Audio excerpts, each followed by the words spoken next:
I got your bitch. Sitting down the goddamn corner doing dope. Sitting down the goddamn corner doing dope. Sitting down the goddamn corner doing dope. Corner doing dope. They are to be ashamed. Sitting down the goddamn corner doing dope. Sitting down the goddamn corner doing dope. Sitting down the goddamn corner doing dope. Corner doing dope. Goddamn right, bitch. Look at here. There you go. They're out here sharing marijuana. Look at here. There you go. The same old nasty ass people from last week. Corner doing dope. Corner doing dope. Corner doing dope. Corner doing dope. Goddamn corner doing dope. Corner doing dope. Corner doing dope. Goddamn right, bitch. Sitting down the goddamn corner doing dope. Sitting down the goddamn corner doing dope. Sitting down the goddamn corner doing dope. Corner doing dope. Dope. Goddamn right, bitch. Goddamn right, bitch. Goddamn right, bitch. Goddamn right, bitch. Corner doing dope. Corner doing dope. Corner doing dope. Corner doing dope. Corner doing dope. Corner doing dope. Corner doing dope. Corner doing dope. Sitting down the goddamn corner doing dope. Sitting down the goddamn corner doing dope. Sitting down the goddamn corner doing dope. Corner doing dope. Goddamn right, bitch. Look at here. There you go. They're out here sharing marijuana. Look at here. There you go. The same old nasty ass people from last week. Corner doing dope. Corner doing dope. Corner doing dope. Corner doing dope. Goddamn corner doing dope. Corner doing dope. Corner doing dope. Goddamn right, bitch. Sitting down the goddamn corner doing dope. Sitting down the goddamn corner doing dope. Sitting down the goddamn corner doing dope. Corner doing dope. Dope. Goddamn right, bitch. Goddamn right, bitch. Goddamn right, bitch. Goddamn right, bitch. Corner doing dope. Corner doing dope. Corner doing dope. Corner doing dope. Corner doing dope. Corner doing dope. Corner doing dope. Corner doing dope. Sitting down the goddamn corner doing dope. Sitting down the goddamn corner doing dope. Sitting down the goddamn corner doing dope. Corner doing dope. Goddamn right, bitch. Look at here. There you go. They're out here sharing marijuana. Look at here. There you go. The same old nasty ass people from last week. Corner doing dope. Corner doing dope. Corner doing dope. Corner doing dope. Goddamn corner doing dope. Corner doing dope. Corner doing dope. Goddamn right, bitch.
Live from the BiffNet Studios World Headquarters in Spring, Texas, it's Barry on Deck, hosted by former ESPN Houston radio host and stand-up comedian Barry Laminack, starring Oliver the Cat. Written by Barry Laminack, produced by Barry Laminack, directed by, you guessed it, Barry Laminack, featuring sports, entertainment, special guests, film sessions, and some drinking. Okay, a lot of drinking. Viewer discretion is advised. And now, here's your host, Barry Laminack. Ooh, what's up, you damn dirty deckheads? Welcome to Barry on Deck. I am your host, Barry Laminack.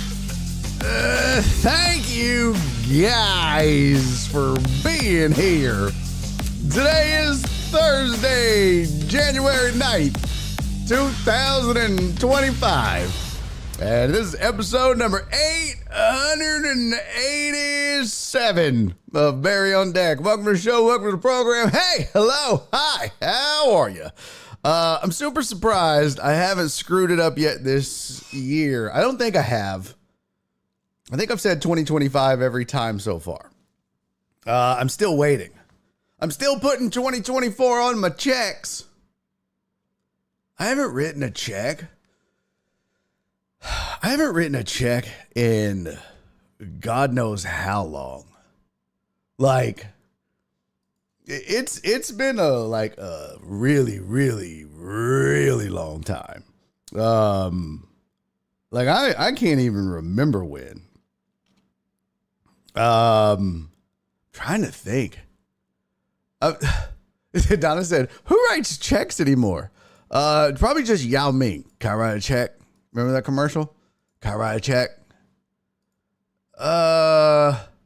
There's always one asshole. There's always one asshole at the grocery store. It's usually an old person, like a real old person that writes checks. It's like, come on, Grandpa. What are you doing? It's the same person. It's the same old person that still licks a pen. You ain't gotta do that, man. It's not a quill. You're not writing with a quill, bro. Anyways, welcome to the show. We got shit to do today. We don't have time for tomfoolery and shenanigans. Damn, FJ said my dad still writes checks. That's crazy. That's crazy. I wrote a check for, I think the last time I wrote a check is when I had to have one of my appliances repaired. I had to have a refrigerator fixed. My refrigerator, my washer, and then the refrigerator in the garage. All that had to be repaired. And so I wrote the dude a check. I think that was the last time that I wrote a check. I think that's it. Yeah. Excuse me while I whip this out. I'm in the midst of completing something here. Yes. Yes, same, yes.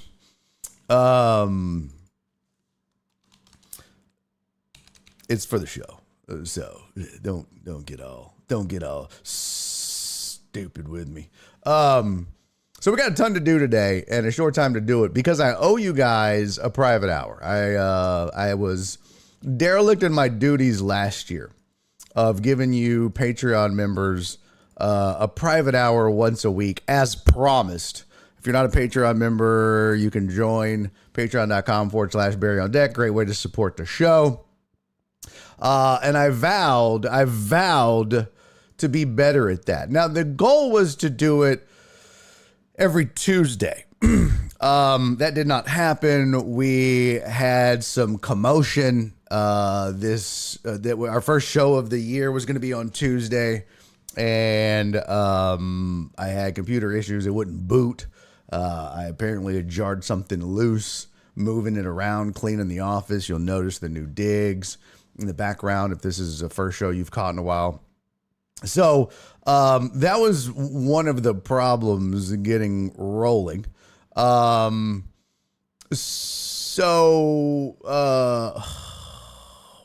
happening to this? What the shit is this? Sorry. So we didn't get to do it that day. It was the first day back. We had so much going on. And then we just didn't get to it yesterday either. So, I'm not going to not do it though. We're going to do it today, and then we'll try to get back on schedule next week, and start doing it on Tuesdays again. But I'm vowing to do this, again, once a week for all the Patreon members, and the private hour is a hell of a lot of fun. We have a good time with it. So, yeah, we'll have some fun with it. For sure. And they don't start filling them out until everything is scanned. Oh, the checks, bro. Yeah, that's the worst. What up, Walt? What up, Dubs? What up, Donna, Jeff, FJ? T-Boy. The Cavs Thunder game, though. I missed it. I haven't been watching as much basketball as I thought I would. I was kind of what's weird, T-Boy? What's weird is I was really into basketball before Christmas. I was watching more basketball before Christmas than I think I ever have before. And then after Christmas, I haven't watched any basketball. Like, I was trying to get everybody on this show to watch basketball, and nobody else gave a shit. We'd come to this show every day, bro. Nobody. By the way, thanks for being here. That was, first time chatter. Much appreciated. Much appreciated. But yeah, nobody else, bro. I was trying to get these people to talk basketball. Nobody wanted to talk basketball. Nobody gave a shit. But I watched a lot of basketball pre-Christmas, you know, because everybody loves to say basketball season doesn't start till after Christmas. But I watched a ton. Couldn't get these fools to talk about it, T-Boy. And then, you know, Christmas hit. And I just once Christmas hits, for me, until the new year, I'm worthless. I just stopped giving a shit about anything. So yeah, I've barely watched any sports since Christmas. It's bad. I've watched football here and there. I'll have it on, listen, but you know, even then I've been derelict in my duties on that. But what's up, Alex? What's up, T-Boy, by the way? Thank you for being here. Jeff Bell, Dave, PP Dubs, what's up? My sweet, sweet Donna. Jesus is in the building. What's up, Jesus? Uriel Villanueva is here. Rudy Rods over there on the YouTubes watching. What's up, homie? Keith Sager, my lawn talk buddy. What's up, pimpin'? Good to see you. John Dorier showed up. What up, man? Flip is here. Thank you for the tweets, Flip. Barry on Sports is here. Oh, that's me. I'm stupid. Donna's over there on the YouTubes as well, along with my dog, AJB. Aaron J. Bryant in the building. Let's go. CC! Oh. Damn it. She said, I'm here. Don't say my name, though. Okay. Well, I didn't. Good thing I didn't. I said CC. Your name is listed as something else. All right, that's enough tomfoolery. Here's what we got going on today. We're going to do some headlines, talk about Wildcard Weekend. We didn't get to this story yesterday, but is John Gruden headed back to the Las Vegas Raiders? We'll talk about that because there's actually more news coming out of Las Vegas regarding the Raiders that we'll have in the headlines. College football semifinals start tonight. Tonight. No, that's not her name on the show, Donna. That's not her name on the show, Donna. Her name, as in the chat, is right there on your screen. Boop, boop, boop, boop, boop. I didn't say that name. Huh? I didn't say that name. Yeah. So, yeah, we'll talk college football semifinals. And before we get to the private hour, I will talk about the Barry on Deck 2025 Fantasy Football Champions. That's disgusting, Alex. God, don't even talk like that. Ugh, that's so gross. All right, so tons to get to, tons to discuss. A lot of tomfoolery so far this week, which was fun. Lots of fun shenanigans and tomfoolery to be had. But we got to buckle down and get serious about some sports because it's sports time. It's football time in Houston.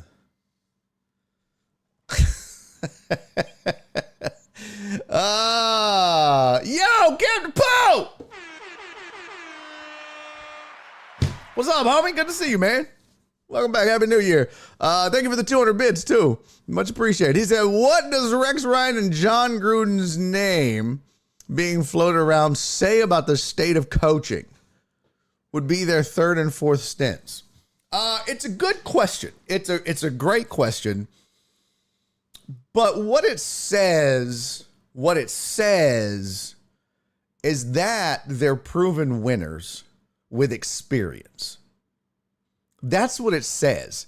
And I think what it also says, damn it, I forgot to get this sound, is that a lot of these teams have want to do their due diligence, and then some of them have already done their due diligence, and that maybe they don't exactly like what they're seeing, or maybe they think it's a case of what went down in New England.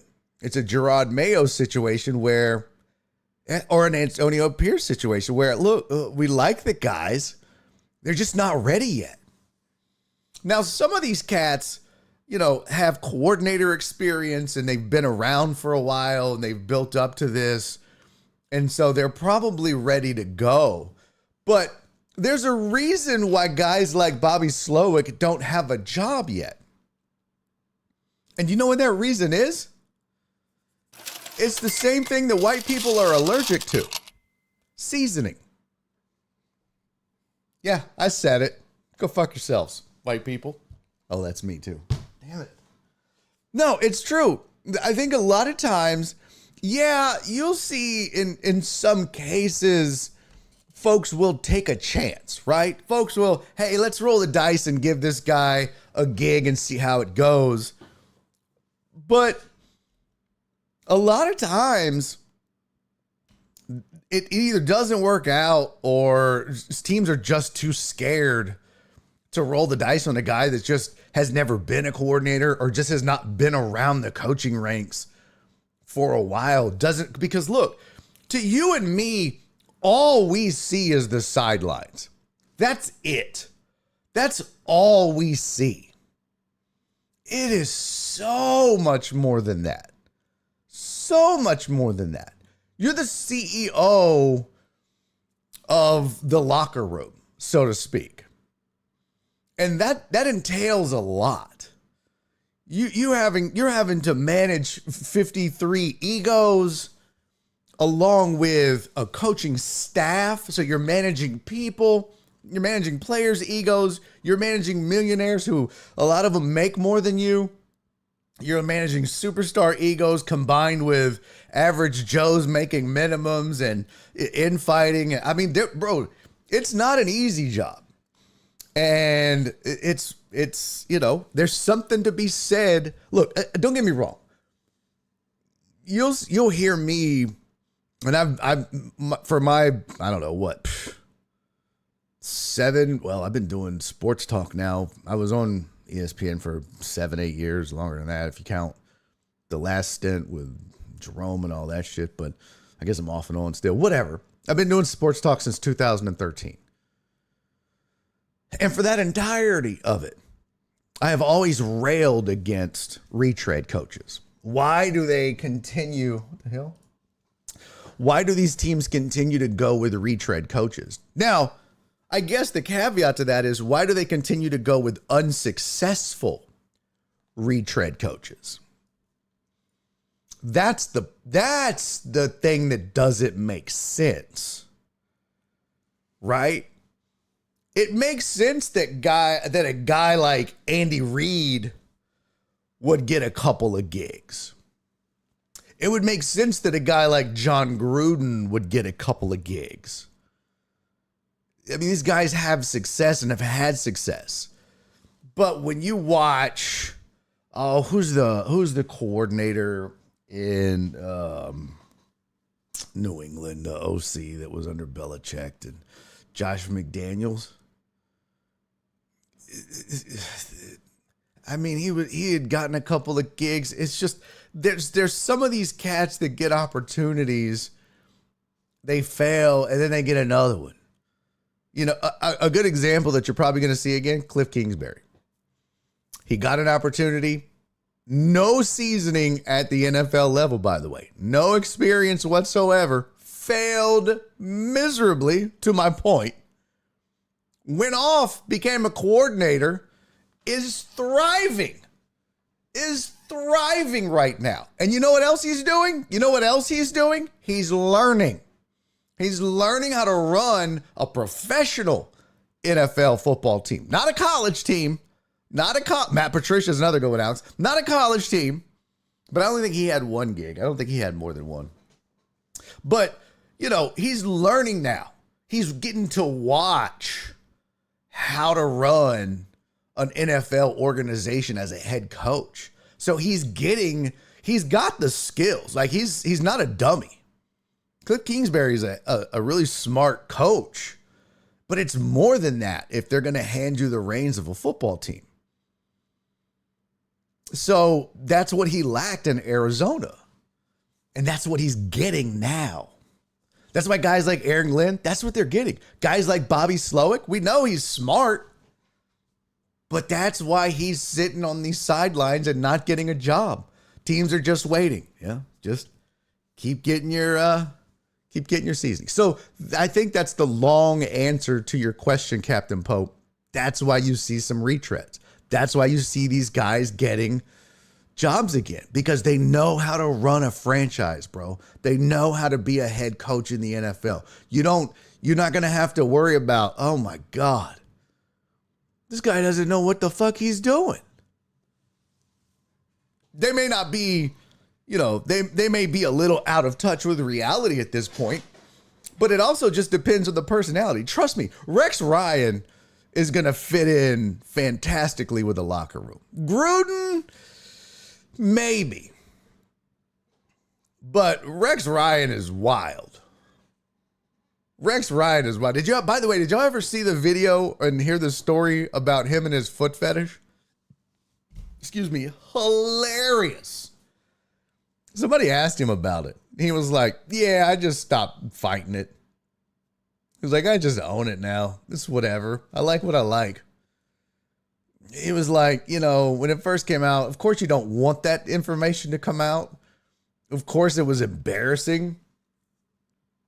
But, you know, it was out. And so you just kind of have to embrace it and deal with it. He goes, but what was funny is when it came out, a lot of people made fun of me and a lot of people had jokes and still do.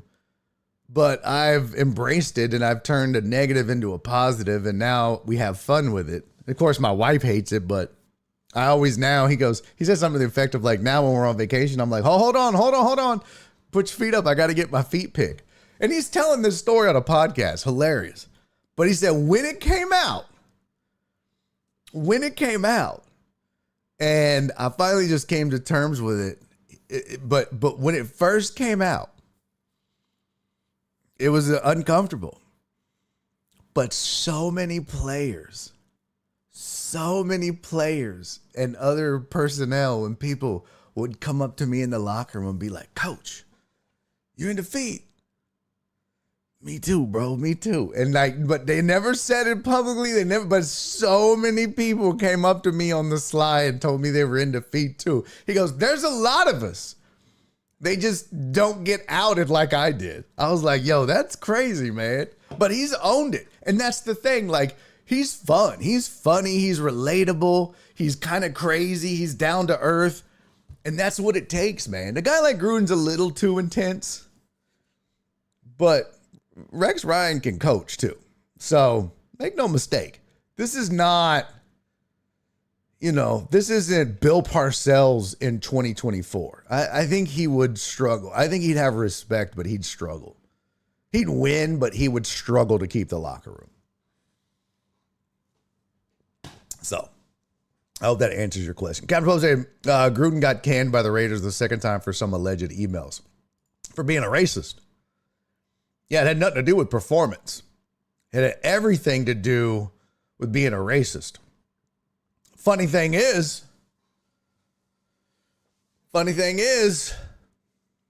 there's discussions that he could be back. Hell, let's just get to our headlines and we'll get into it.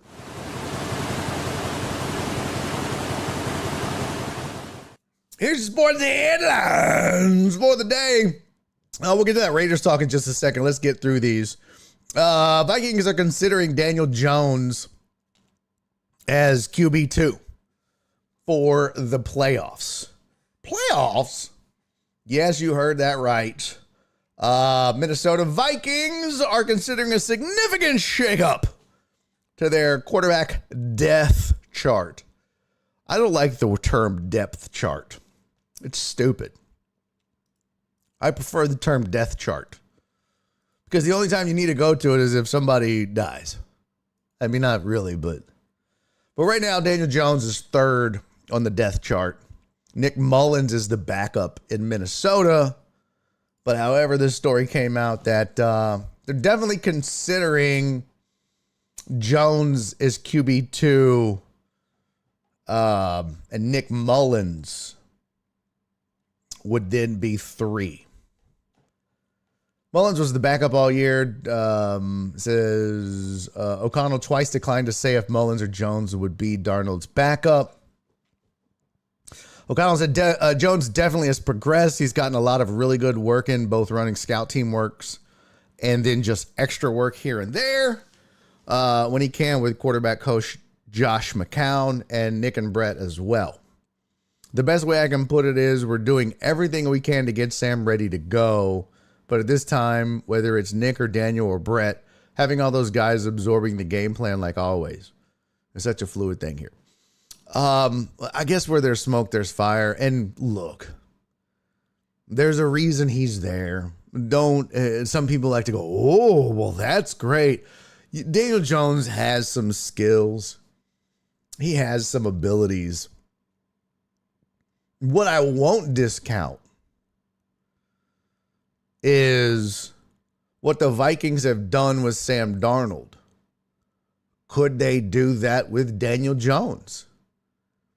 So you might, if the unfortunate thing were to happen and you had to see Daniel Jones come into a game for the Vikings, could you see a different Daniel Jones? Absolutely.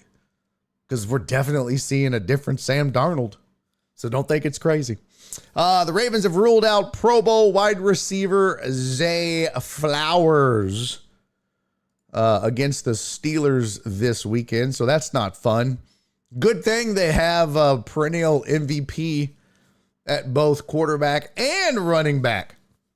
And yes, I said perennial MVP at running back because there was talk early on in the season that Derrick Henry could win the MVP. And should he be considered? But he's ruled out in the wild card game Saturday night. Flowers injured his right knee in Saturday's regular season finale. Did not practice all week. This is moments after Ravens coach John Harbaugh made the announcement Thursday that Flowers wouldn't play. The former first-round pick walked through the locker room wearing a brace on his injured right knee. And this just goes back. Yo, what up, Brian Pettit? Tiger Stripes Media in the building. This just goes back to what I said before week 15. It was the week the Texans clinched, whatever that week was. Joel and I were having the arguments on ESPN Radio here in Houston, for those of you that don't live here, Brian and others. I just feel like a lot of teams did themselves a disservice by not resting their key players. I mean, the Texans are down 2 starters. Now the Ravens are without Zay Flowers. And I get it. They were playing for position. You know what I mean? But at the same time, would you rather have had a healthy Zay Flowers or move up one spot in the playoffs? Because if you're the Ravens, I don't think you give a shit who you play. I really don't. I mean, let's see here. Here's your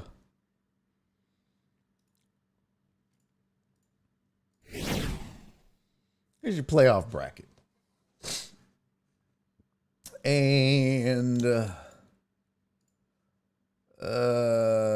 Ravens are 12. Oh, well, they weren't. I mean, that last game didn't matter anyways. Actually, oops. My bad. Swoop.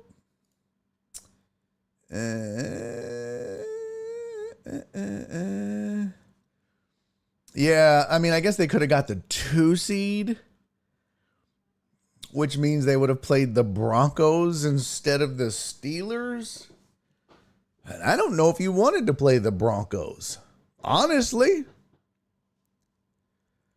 Clarence said it did matter for the division. The last game? You sure about that? 12-5, 10-7. Yeah, if they lose 11-6, 11-6. Yeah, you're right. Which means they would have been the 6th seed, which means they would have been playing the Steelers. They just wouldn't have been at home. Would you have? Let me ask you this, Clarence. And this goes back to my same point that I was making with the Chiefs and the Bills and not playing Patrick Mahomes down the stretch. Would you rather have a healthy Zay Flowers and play in Pittsburgh? Or would you not? Would you rather be at home without Zay Flowers? Yeah, I know. I get it now. You're right. I looked at it. You're right. So that's the question you have to ask. I get what it was for, but I just think that's a slippery slope, man. We've seen so many key injuries down the stretch this year. I mean, you even had, Mahomes getting hobbled. It's just a big risk. I'm just like, look, I'll take my chances on the road. I mean, for goodness sakes, Baltimore was 6-3 on the road, 6-2 at home. The Steelers were 5-4 away and 5-3 at home. I mean, there's no difference in those, in either of them. They were basically the same home and away. So it doesn't matter if you were playing the Steelers at home or if you were playing them on the road. Their records are literally identical. But the difference will be now you're playing them at home, but the Steelers are a good road team, but you're now playing them without Zay Flowers. And that's a disadvantage. That's advantage Steelers for sure. I mean, look, you still got Lamar Jackson. You still got Derrick Henry. Don't get me wrong. They're still the favorite. But that sucks. That's not good. That's not good. You don't want to go into these games undermanned for sure. So, there you go. The Raiders have fired their GM, Tom Telesco.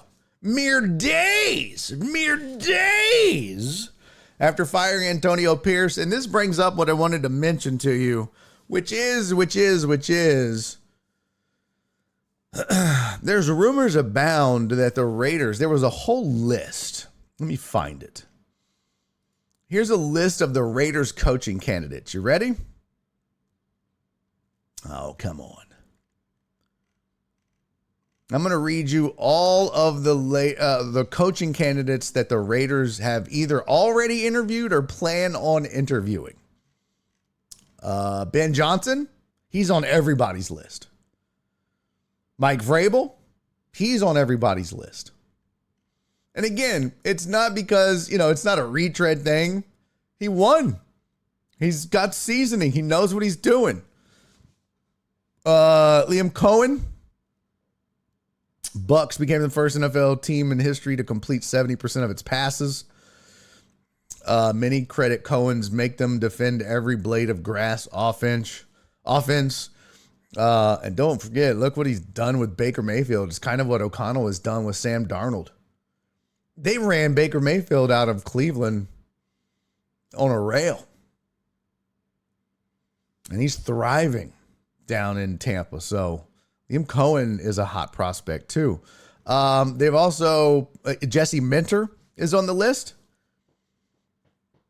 Aaron Glenn on the list. Steve Spagnuolo is on the list. Brian Flores is on the list. He's the West Coast killer. Brian Flores is the West Coast offense killer.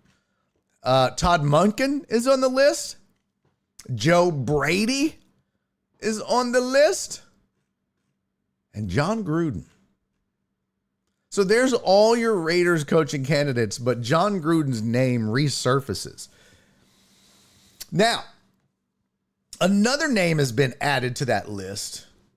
It doesn't mean that they have interviewed him yet, but I want to remind you of something. Tom Brady is a minority owner in the Las Vegas Raiders. Now, when I say minority, of course, I mean, he owns a minority stake. So Tom Brady has some say, some pull, and certainly the ear of Mark Davis and a lot of others in that organization just because he's Tom Brady. And there's already discussions. In fact, he's already reached out to Bill Belichick just to see if he would consider coming back to the NFL. Could you imagine? Boy, you thought Lane Kiffin was an asshole. How about Bill Belichick? I'm going to college. Psych. Wouldn't that be fucking... Because the rumor was Belichick went to college because he was pissed off that no one even considered him in the NFL.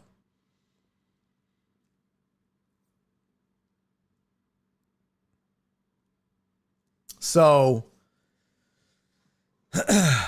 there you go. There's all the candidates for the Raiders. I think it's interesting that Gruden's back on that list, how quickly they have forgotten. This would be the equivalent. Gosh, I'm trying to think what this would be like. Is this Gruden resigned as Raiders coach in 2021 after emails surfaced in which he had made racist, homophobic, and misogynistic remarks? Is the league ready to let him back in? He tested the waters as a consultant for the Saints in 2023. Recently signed a multi-million-dollar deal with Barstool to seemingly appear on every show they have. Teams are always looking for someone who can fix quarterbacks. Raiders were seemingly on an upward trajectory when he resigned. He finished with a 22-31 record in that second stint with the Raiders. Let's see.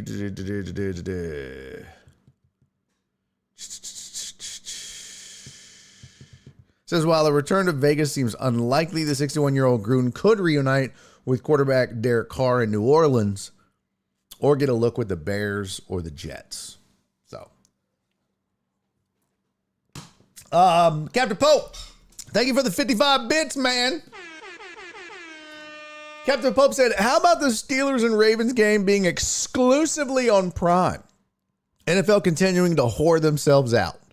Need the NFL to just make one service app where one price gets you every game of the season and playoffs. I have Prime, but against the principle. I'm 100% with you on that. I was so pissed off when they put it on Peacock. Poppycock, I say. I think that was my take on it.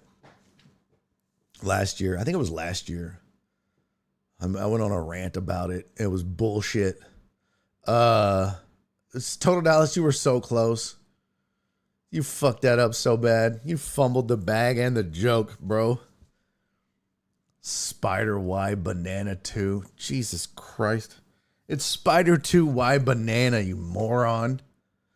Oh, fuck.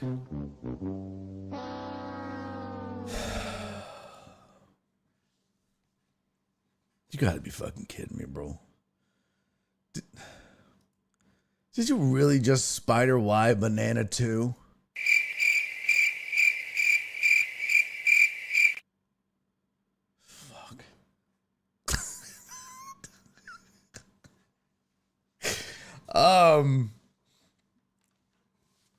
Yeah, Counter Post said Titans fired Vrabel and proceed to get the number 1 pick the next season. Exactly. Amos said if I have Henry and Jackson, I'm cool with no Flowers. I mean, I'm with you. That's what I said. That's what I led with that. That's what I led with that. I mean, I get it. You're going to be okay.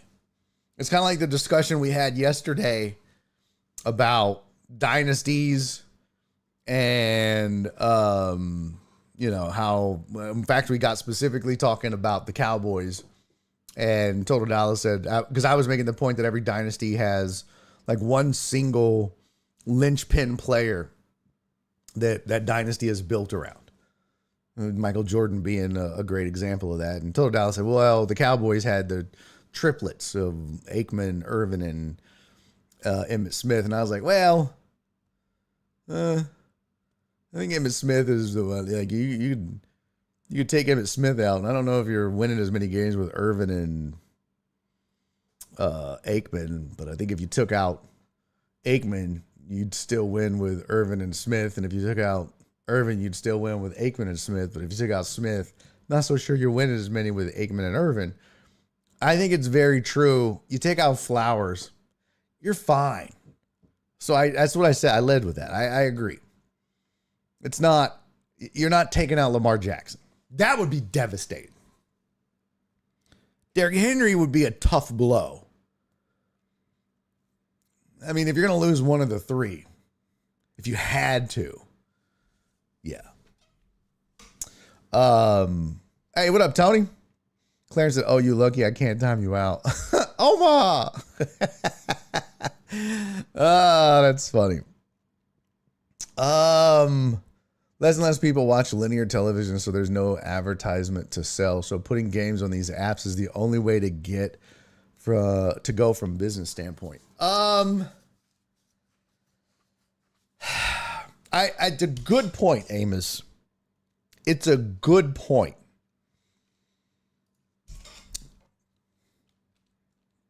But I don't know if it's accurate. NFL ratings year over year. And here's the other thing. If you're going to make me watch on Amazon Prime, don't show me commercials too. If I'm having to pay for the service, and then you're going to show me commercials? The fuck?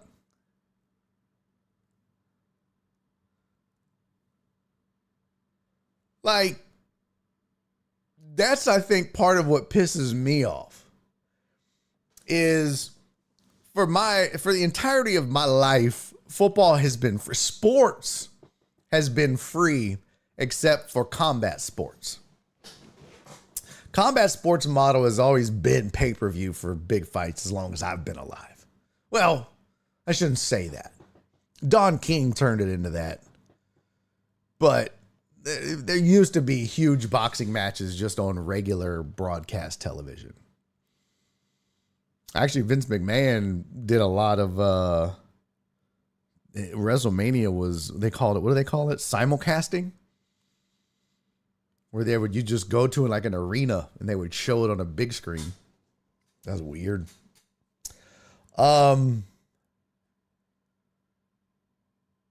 It says NBC's Sunday Night Football averaged 21.6 million viewers, which was actually up 1% from 2023. Amazon posted an 11% increase year over year to post an average of 13.2 million viewers for its Thursday Night Football offering, including its Black Friday game. That was a 13% increase in numbers. So, two things to take away from that, Amos. One, Sunday Night Football's ratings were up 1% from last year. And two, it was almost more than double the number of viewers that Amazon Prime had. Now, I'll give you, it's a Thursday night versus a Sunday night, but they're both work nights. one's a weekend night instead of a weeknight. One of them, you're in football mode. I get that. You're more than likely going to be home versus, somewhere else. So I do understand that. But double almost? So I think the notion that people don't watch, in your terms, linear television, I think you still go to it for football. Especially if you're telling me I'm going to have to pay for this shit. I'll throw my little rabbit ears up. No. It says the NFL is still dominating the television landscape, but did see some regression during 2024. Front Office Sports is reporting the league averaged 17.5 million viewers per game across all of its broadcast networks. That's a massive number, but actually 2% decrease from its 2023 campaign. But I think that includes the streaming platforms too. So I'm trying to just see. Amazon posted a 11% increase year over year. Thursday Night Football. Let's see. Oh, shit. ESPN saw its second best season in 24 years of airing Monday Night Football this year. Fox averaged 18.4 million for all of its NFL games, which was down 3%. The network's America's Game of the Week led all NFL broadcasts with an average of 23.9 million viewers, which was also down 3%. For the 31st straight season, Fox NFL Sunday was the most watched pregame show. Netflix made its NFL broadcast debut on Christmas, averaged more than 24 million for its signature doubleheader. CBS does not disclose its season-ending viewership data, but according to FOS, the network ended the year down 1% at an average of 19.2 million per game. Overall, the league claims 70 of the top 100 broadcasts in the United States for 2024. 70 of the top 100 broadcasts in 2024, I think they're fine, is the point. I mean, I think they're good. Yo, what up, Jacob? Good to see you, pimpin'. No, we're not getting freaky at Barry on deck like they are at Fox. We do need to talk about that, though. Oh my God. Nail hanging off. But that's the point, man. Yo, what up, Sensei? Good to see you, Sensei Bullrog. All TV program is to sell you something. Yeah, no shit. No, I get that. I understand that. Hey, what up, TDP? I understand it's to sell you something. I do. But at the same time, yeah. You hate to think that football moves is, and I've said this. I said this, and you guys know I said this, and I'm on record. I said this last year when the first game aired on Peacock. I'm on record. I'll go back and find it. Mark it. Put it on the books. The NFL is moving to a pay-per-view model. Eventually. It will. Streaming service pay-per-view model. You're going to have to pay for football eventually. It's not going to be free anymore. If you want to watch NFL football, the days of being able to watch your team play for free are coming to an end eventually. You're going to have to pay for it. You don't have to right now in a roundabout way. Yeah, you have to pay for Fubo or YouTube TV or cable or whatever. But it's still part of the overall package. But at some point, you're going to have to pay for that shit. I'm telling you. I think that's not true. Cowboys games are still pulling high numbers. Yeah, I agree. I think the NFL's doing just fine. Look, Walt said, hello, dark side. Walt's over here on the Twitches. Is YouTube acting crazy? No, Jacob's on YouTube. Jacob Cortez. By the way, hey, everybody that's on YouTube, I meant to ask you this. Jacob, by the way, is the latest to join us over there. Tiger Stripes is over there. Barry, I went back Fantasy League champ at 18-1. Nice. Good for you, dude. But everybody that's on YouTube, AJB, there's 6 people watching right now, it says. How are the ads? Are they better? I tried to tweak it over the last 2 days. So I'm hoping they have calmed down significantly for you guys. I'm hoping they're not as bad. I didn't realize they were bad until somebody said it, which I'm glad you finally told me. You should have told me a long time ago. Oh, Key said YouTube Premium here. Sorry. No, that's cool. Rudy Rod said we're good. Rudy Rod, do you have YouTube Premium or what? Yeah, somebody that doesn't have YouTube Premium, let me know how the ads are.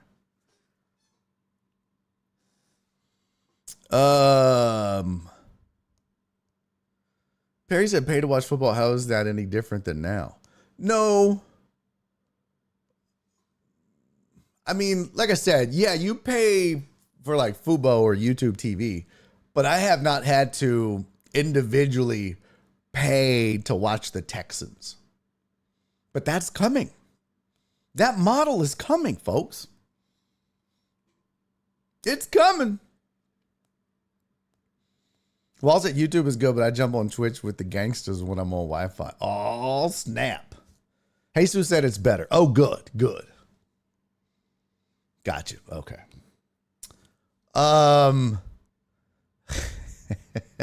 But yeah, I mean, it's coming. Watch. Jacob said, I haven't seen an ad on YouTube in about 5 years. Oh, smart man. Smart man. If we are paying to watch the NFL, ticket prices better come down. NFL about to price us out. Just like the NBA. Yup. It's going to happen. Perry said, I got to pay to watch the Saints now. Okay, now, out-of-market games, yeah. If you want to watch every out-of-market team, but you got to remember the model is mostly based on home markets, home team. Yeah, there are people that travel or move, transplants and whatnot like yourself, Perry. So I get that. But for the most part, we're talking about, I'm a native Houstonian, born and raised. I've never paid to watch. Now, if Nora and I move to Kalamazoo, do I have to pay to watch the Texans? Yeah, or got to bootleg it, one of the two. So I get that. But no, I've never paid to watch a Texans game. And I wouldn't. Captain Pope, thank you for the 500 bits. Captain Pope said, the skip thing, is it wrong to believe the accuser 100%? Let me pull up the story. Let's see. Hold on. Funks. Because I want to make sure I have. By the way, the last headline that I have, the NBA has postponed the Hornets-Lakers game due to the LA fires, which are wild. No pun intended, obviously. Those games out there, I mean, those fires out there are insane. Nora, y'all know me, I don't watch the news much or anything, but Nora's like, oh, babe, it's crazy. And I saw like a few photos and a few, what's it called? Videos and some like TikTok and stuff. Bro, it's wild. Kiss my ass, Jared. Jared said Barry's a bandwagon fan anyways. Chiefs are always prime time. Shut up. Lifelong Chiefs fan for a year and a half.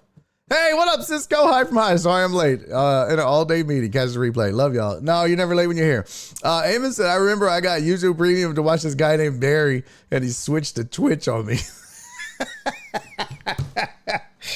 Well, yeah. about that. Yeah, sometimes business decisions are tough. But I'm back. I'm back on YouTube if you want to go back to it. It's we're back. Yo, what up, Alec? Good to see you, pimp. Please tell me you're home. Please tell me you're home safe. Jeff Bell said you should be able to purchase team packages. I know, you should. You should. At least we have a heads up here in Hurricane Alley. Yeah, no shit, right? Truck driver Pookie said, you fools still pay for stuff. Oh, yeah. Yeah, you do need to. Those Fire Stick things are pretty dope. NFL's shipping more and more games overseas. Yeah, that too. Still on deployment? Bro.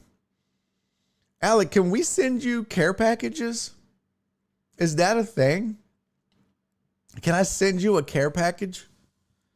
Is that possible? If I wanted to send you mail, Alec, how could I do that?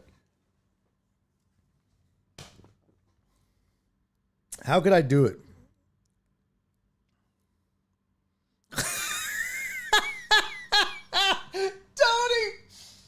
Tony said, can we send you Total Dallas? What's your mailing box? I mean, if you want to private message it to me and not give it out over here, you can. Just private message it to me. I'm going to send you a care package, bro. You've been serving our country on deployment for 116 straight days. You missed Thanksgiving. You missed Christmas. You missed New Year's. You may have missed my birthday, which is the biggest holiday of all. I'm fucking with you, man. I'm going to send you something, bro. I want to take care of you. Because I appreciate you, sir. And your service. So, private message me what it is. I'm going to get you a care package in the mail, bro. And tell me if there's any restrictions on, like, you know, obviously I'm not going to send you any porn. I might send you a picture of my dick. But it'll probably, what I'll do is, like, I'll take a picture of it. And then I'll have it made into a puzzle. And then I'll break it up and put it into a bag and send it to you. And then be like, oh, put this puzzle together. And then when you put it together, you'll be like, it's a dick. You won't know until the puzzle's complete. Be too late. Barry's about to send a box full of gummy penises. No, I would not do that. I would not do that. I'll just send my dick. Yeah, I'll just 3D print my penis and send it through there. Yep. Oh, fuck you, Flip. An exact. Oh, for some reason I thought you said little dick. I was like, first of all, stay out of my pants. I'm saving that for the private hour. I was gonna show y'all. I completed one of my Gridfinity bathroom drawers, but we're saving it for the Patreon private hour. It looks so dope. Okay, back to it. Let's do this. Let's do this story about Fox. Let's see.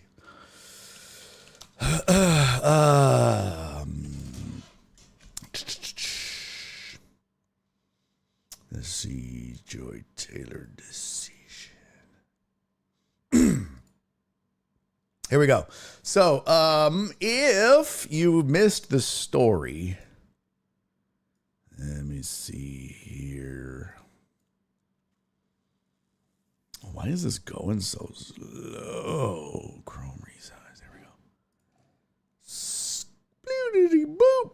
And we kind of got to hurry because we got a lot of shit still to discuss, including playoffs, college and pro, and fantasy. Here is a little bit about the story. It says Fox isn't exactly known for fostering ethical work environments. However, new lawsuit against Fox Sports marquee commentator Skip Bayless and network executive Charlie Dixon has sent shockwaves throughout sports broadcasting. On January 3rd, a former hairstylist for the network, Nushin Faraji, filed a lawsuit accusing Skip Bayless, the former co-host of Skip and Shannon, Undisputed from 2016 to 2024, of making unwanted sexual advances towards her, including offer her $1.5 million to sleep with him. The plaintiff also says that Dixon, executive vice president of, what an unfortunate name for this lawsuit, by the way.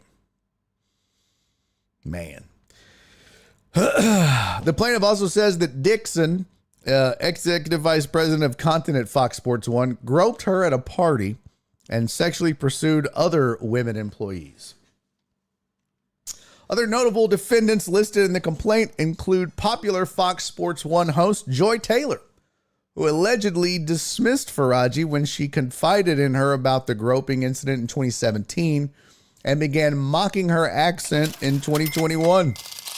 In one of the lawsuit's more salacious claims, the plaintiff says that Taylor engaged in a sexual relationship with Dixon to get a position on Undisputed.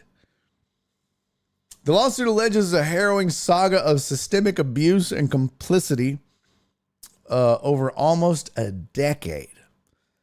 Despite the breadth of the allegations, the majority of online backlash by sports fans, tabloids, and even some commentators has unsurprisingly been directed at Taylor.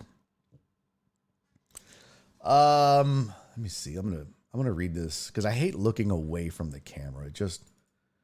It bothers me. So I'm gonna zoom this in too so I can read it and see it.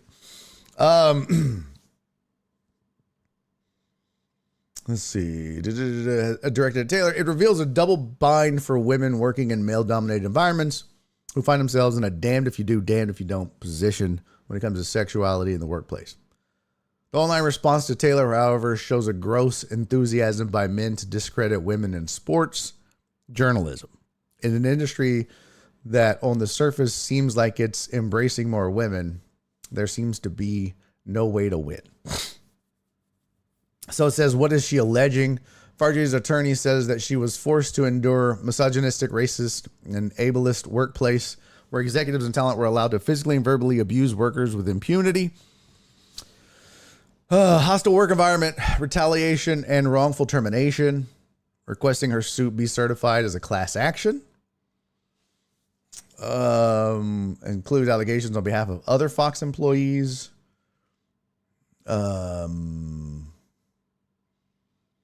It says the complaint includes allegations on behalf of other anonymous Fox employees in California regarding unfair wages and illegal business practices. Fox Corporation, Fox Sports Holding LLC, Fox Sports 1 LLC, Fox Sports 2 LLC, Dixon, Bayless, Taylor, and several other anonymous Fox employees are listed as defendants. So that's what you have to. That's what's crazy. And Fox said Fox told front office we take these very serious and have no further comment at this time given the pending litigation. Representatives for Dixon, Bayless, and Taylor have yet to comment. Taylor, however, resumed hosting FS1 Speak on Monday without addressing it. I don't know if you saw this. Let me go over here because this man is wild.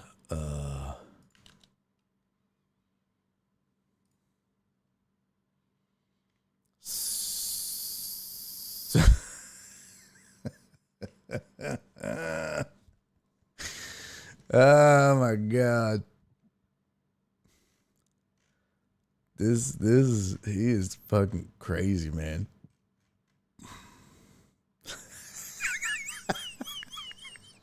Y'all, Antonio Brown is fucking insane on Twitter, on X. He is fucking crazy. Here's his let's see. God damn, he tweets a lot. But he had one right after this story dropped. He had a photo of, here it is. He had a tweet. This was so funny. So this was his tweet right after this story dropped. It says Joy Taylor had to put the girls away after the allegations. Bro. AB don't give a fuck. He's crazy, man. It says it right there. Joy Taylor had to put the girls away after these allegations. That's crazy. But that's not the craziest one. That's not the craziest one. I'm gonna find it because I just singled out the photo, but I want to show it to you because you won't believe me that he posted it.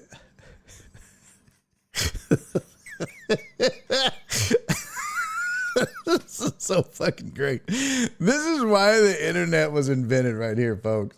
This is Antonio Brown. I paid $1.5 million for pussy and got rejected.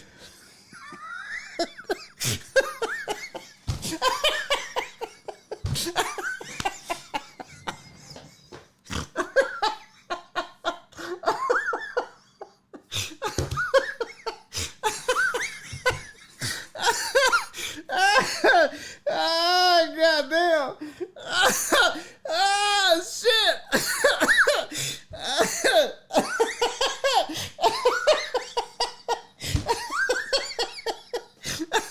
Oh, fuck. Oh, goddamn. That's so funny. Oh, fuck. Oh, my goddamn. Oh, shit. That's so funny. Oh, fuck. Yo, somebody come get your boy, man. AB is over here wilding on X. Oh, fuck. That man made me cry. Fuck, that's so funny, man. He is wilding. Paul said, watching you laugh at this is great. Oh, my God, damn. He is wilding. Oh, shit. I mean, it's a serious topic, to be sure, but AB don't give a fuck. He's over here calling white people crackers, and it's crazy, man. He's lost it. He calls it CT ESPN. It just, oh God, that is I have to retweet this. Oh, Jesus, this might be the funniest thing you'll see in 2025.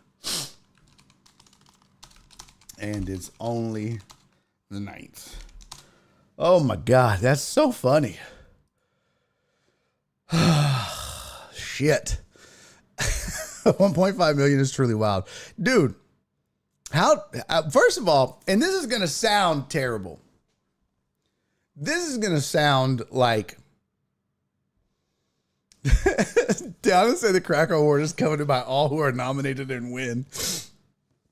This is gonna sound, and I want you to understand, and I think everyone that knows me knows how I am when it comes to these types. When it comes to this topic, so I want you to compartmentalize what I'm about to say. But how fucking desperate are you if you have to offer up $1.5 million for someone to fuck you? One. But two, and more importantly, I need to know how hot she is. If someone's willing to give you $1.5 million just to fuck them one time, you might be the baddest chick on the planet, bro. What does this woman look like?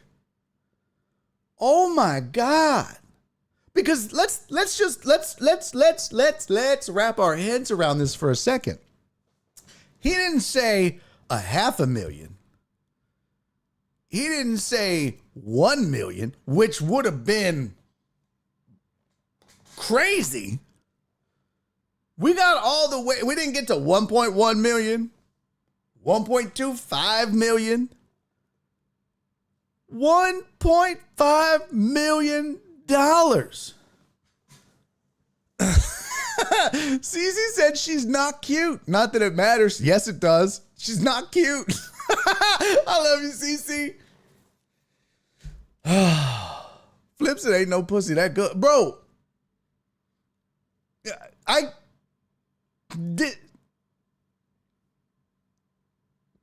Amos said retweeting AB not the move. Your mention's about to be nuts. Well, maybe that's the thing my career needed. Yes, it's all allegedly, Paul. It's all allegedly.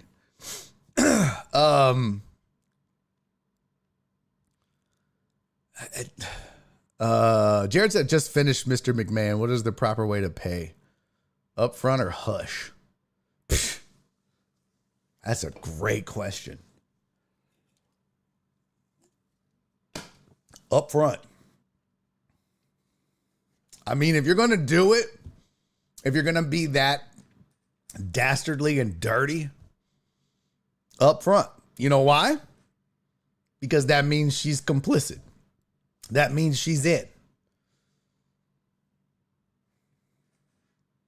If you're paying the hush, that means you fucked up and you know you fucked up and you're covering it up. But if you're like, hey, I'll give you 1.5 million to fuck, and she goes, bet. Well, now you're just two adults fucking for $1.5 million. That just makes you rich and her a hoe. I mean, and I know that's not nice, but where's the lie? In that whole scenario, where's the lie? If you fuck for money, you're a hoe. If you have $1.5 million to pay someone to fuck you, you're rich. Now, I don't condone any of this, but them's the facts, ma'am.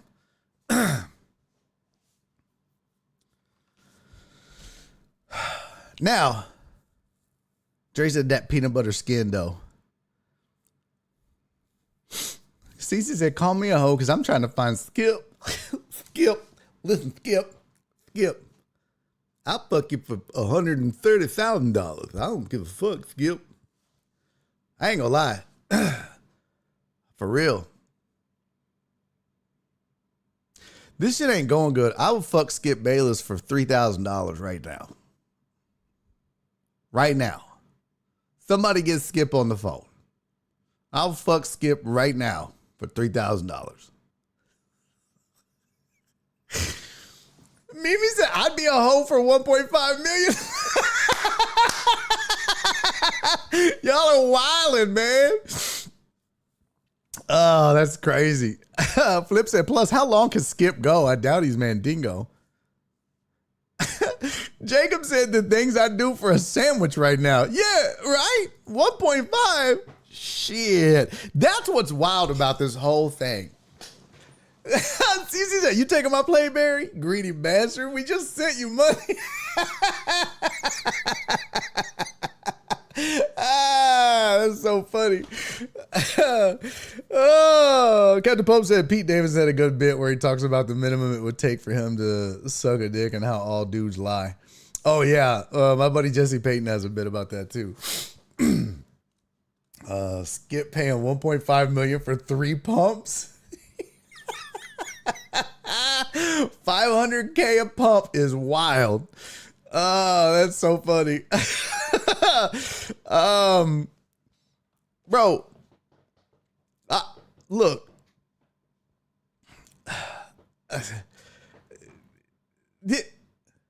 I can't even, like, there's just so much to wrap your head around. I forgot what I was going to say. There's just, I don't know. It's just, it's a lot to absorb. Y'all have some great comments and jokes, and I don't want to step on them. It's just a lot. It's a lot. It's really unfortunate. And going back to Captain Pope's point, where'd it go?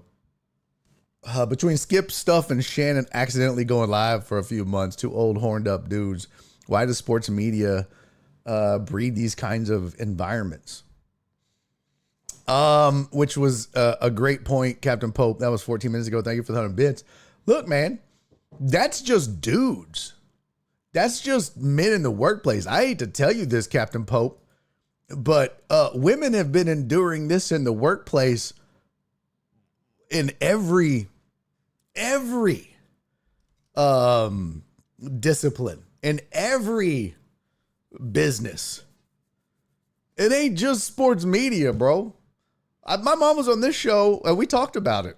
When I was a kid, I remember her telling me the story. Some man chased her around the desk at work, trying to grab her ass and get a kiss from her. Like, she was a secretary at this company, man. Like, bro, this is not a business, like a sports meet. This is a man thing. This is a problem with men. Yeah, it's a real problem. It has nothing to do with just sports media. It's just some men are fucking disgusting. And apparently Joy is too. That's crazy, man. She's out here wilding, trying to get up. Yo, Paul! Holy fuck shit, man. Paul, brother, thank you for the super chat. I don't even know why the shit that didn't fire off. That's fantastic, bro. Paul out here with the super chat. That's dope, dude. I can't even put it on the damn, I don't know. I thought I fixed the damn thing. I was supposed to have it working, but that's the thing. I barely get super chats on YouTube. Thought I had it fixed, but the fucking thing didn't fire off. Paul, thank you for the $10 super chat, man. Much appreciated, sir. That's what's sad about the Joy being involved in this, Joy Taylor, is that when I first saw her name like in the headline, I was like, oh man, it sucks that they did that to her. And then I read it and I was like, oh, she was on the other side, fucking with the victim. This is crazy. But it also speaks to something else, I think, that some people won't realize, is that sometimes you have to make a decision. Are you going to be an ally? Or are you just going to say fuck it and go for self? It's a dog eat dog world. And sometimes you think, bro, this environment is too big to fail. Which is wild to me that after all of the shit we've all seen and read and heard and been through with Harvey Weinstein and Matt Lauer and all of these things, Skip Bayless still thinks it's okay to offer some chick $1.5 million to fuck him. Are you fucking stupid, bro? The Me Too movement ain't that old. And you still think it's okay? Because look, let's go back to the article. That was how old? 2016 to 2024. The groping incident was 2017 when she confided in her. And then that's when Joy started mocking her accent in 2021. But I mean, like, this is fucking crazy. It's not that old. One was in 2016, she befriended Taylor, who was then working on day-to-day basis for the network. It was through Taylor who Faraji eventually styled on Undisputed and later Speak that she first became aware of Dixon's alleged sexual impropriety with the women employees at Fox. The complaint alleges that Dixon gave Taylor the job as a reward for their relationship. Faraji also claims she heard that Dixon also punished women at the network for not obliging to his sexual demands. In 2017, Faraji had her own run-in with Dixon at Taylor's birthday party. Oh, this is what sucks. Faraji alleges that the executive grabbed her butt while they were standing at a bar. Faraji says that when she confided in Taylor about the incident, Taylor told her to, quote, get over it. At the same time that Taylor was allegedly seeing Dixon, Faraji claims Taylor also began dating an ex-NFL player and network talent Emmanuel Acho. Boy, what a fucking nightmare. Faraji alleges that she started experiencing harassment from Bayless while working as a full-time hairstylist and Undisputed in 2017. When did the Me Too movement start?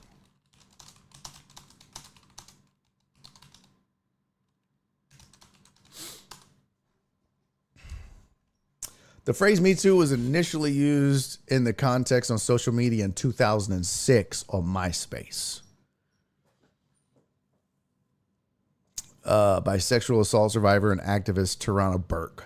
The hashtag #MeToo was used starting in 2017 as a way to draw attention to the magnitude of the problem. So it was in the midst of it that he's doing this.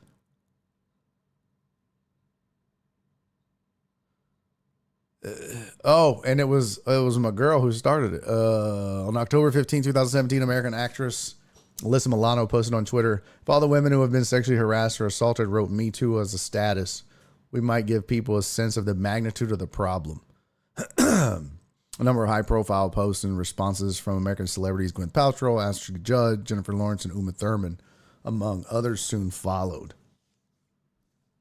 After millions of people started using the phrase and hashtag in this manner, so October 2017, after the hashtag went viral, Facebook reported that almost half of its American users were friends with someone who said they had been sexually assaulted. It's crazy.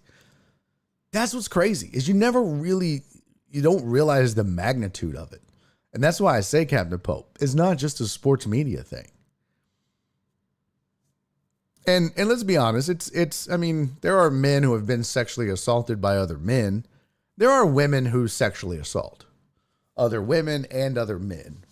There are men who have been sexually assaulted by women, but that number is very small. I don't want to, and I don't mean to belittle those people. The vast number of that statistic, though, are women who have been sexually assaulted by men. And sadly, workplace sexual assault is alarmingly high. But this is same year. And I wonder if it continued. Past that. I would have thought that maybe it calmed down. I don't want to sit here and read the whole article to you, but that's just a mess. But I wanted to answer Captain Pope's other question because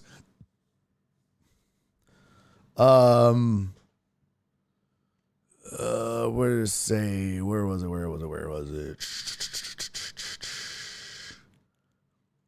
Paul said, if a woman asked me to fuck her for $1.5 million, I'm saying, where are we meeting? Shit. I'd let a woman fuck me for $1.5 million. Like, which hole do you want to put it in? Listen. Yes. Call me Peg and Paul. I don't give a shit. She says she said he thought Shannon was smashing. That's why he offered so much. No. Shut up. You're just spreading lies. What was what did Captain Pope say? Where'd it go? Oh shit.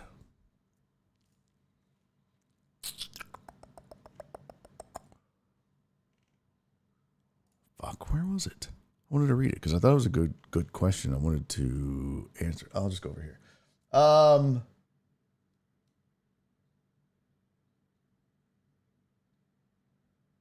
Oh, here it is. It was 35 minutes ago. The skip thing. Is it wrong to believe the accuser 100%? No, it's not. And again, I've said this going back to my days on ESPN. I continue to say it. And it continues to rub men the wrong way, but I think it continues to be perceived and taken the wrong way because It's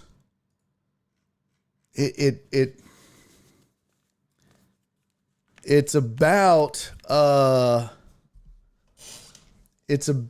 so my stance on this has always been believe all women, Captain Pope. That's always been my stance, and it will always be my stance. I mean, having family members who are victims of sexual assault, having, hearing my stories of my mom being chased around her desk at the office. So yeah, sexual harassment, sexual assault. But the fact is, I mean, should you believe her lawsuit and accusations? Either way, sexual harassment, sexual assault. Yeah. And my whole point to believe all women does not mean, and I feel like it's kind of sucks that I have to clarify it and there has to be a clarifying statement around it. But I also think but I also understand why. Because a lot of men get very defensive. Because there are women who cry wolf. It's a fact. What is it? The Duke lacrosse? I think the woman finally came out and admitted she lied. Isn't that true? Duke lacrosse.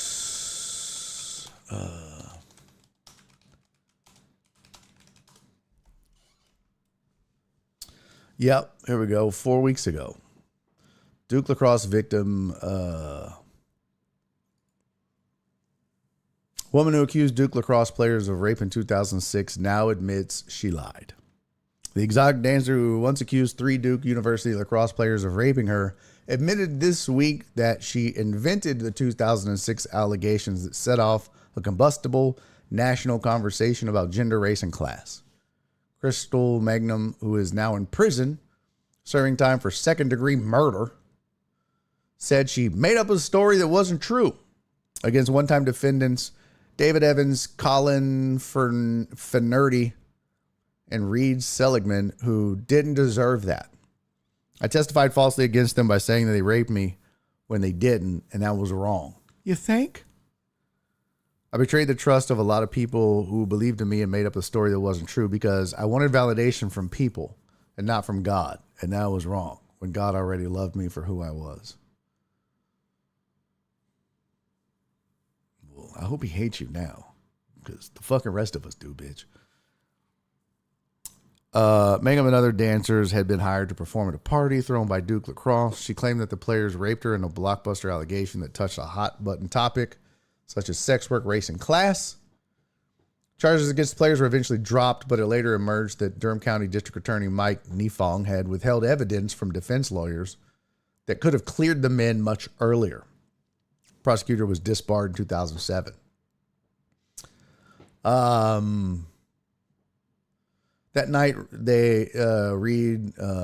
they took me into their home and they trusted me. She said, the Bible says you should do no harm to your neighbor, and they were brothers and they trusted me, and I wouldn't betray their trust. 46-year-old said she was searching for validation. So it happens. It does happen. And that's not the only time that it's happened, to be sure. But here's the thing. The point about believe all women, it's very simple. It doesn't mean all men are guilty. It just means we need to at least believe them enough to listen and investigate. Because that's when the truth comes out. Or at least it should. Unless you're dealing with fucked up prosecutors who suppress evidence and lie and do all this underhanded shit. But if everybody's being honest and in a, perfect world, that's the point. Believe all women means, okay, this woman says she was sexually harassed or sexually assaulted. I believe her enough at least to listen and enough to at least investigate her claims. And the whole point of that is because for far too long in this country, it just didn't happen. Women were just not believed. No, you weren't sexually harassed. They didn't touch you or grope you. That's not true. You probably, no, they were probably just joking, or nah, it was probably consensual. Were you wearing like a low cut shirt or a short skirt? Yeah, that's not, you were asking for it. That's real. Like that really, that's the kind of shit that still happens today in some cases. But this is why women are often so scared to come forward, is because they wouldn't be believed. And so Believe All Women is really just so that women feel comfortable enough to come forward and say, I've been sexually assaulted. And then you allow it at least to get into the justice system, which at that point, it's supposed to then be proven guilt or innocence. So Believe All Women is not the end all be all proof of guilt or innocence. It's just not. It just means at least listen and at least get it into the system. Exactly, Mimi. Exactly. Just listen and ask questions. Because again, I grew up around women. It gets dismissed way more than you know, fellas. Way more. Not to get to kind of posted not to get political, but that means it's going to get political. Lots of women have accused the president-elect. Clearly, the American people think that's all women crying wolf or just don't care. Yeah, we're not going to go there. Big Boss, it rubs something in the wrong way because of people like Joy, who said that she was going to weaponize it if she didn't get her way. Again, you're right. But that is 1 out of 1,000, Clarence. And I think what you have to ask yourself, what you have to flip it is, does that mean every woman is that way? Because if we applied this in other situations, it wouldn't be fair, right?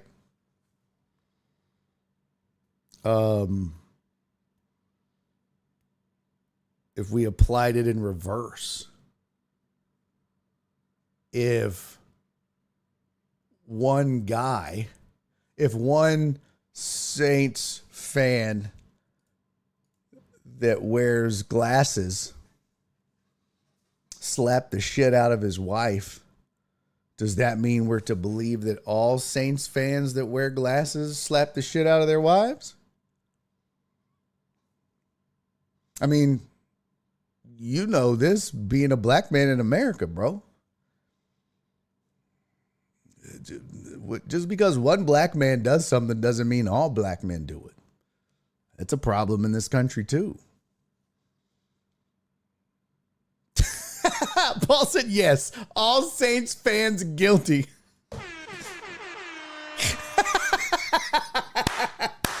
But that's my point, Clarence. That's my point. Is just because Joy was, quote unquote, weaponizing it, to use your words, doesn't mean the other 999 women who come forward are. So I would rather believe Joy along with the other 999 women, get all 1,000 of them into the system, find out that these 999 were telling the truth and get them justice, and then find out that this one was not, and get the men that were accused justice, and that case is dismissed. Now, does it suck that they had to go through that? Absolutely. But we can't discount the 999 because of the one. That's what we've been doing. It's a fucked up, you can't do that. So that's the point.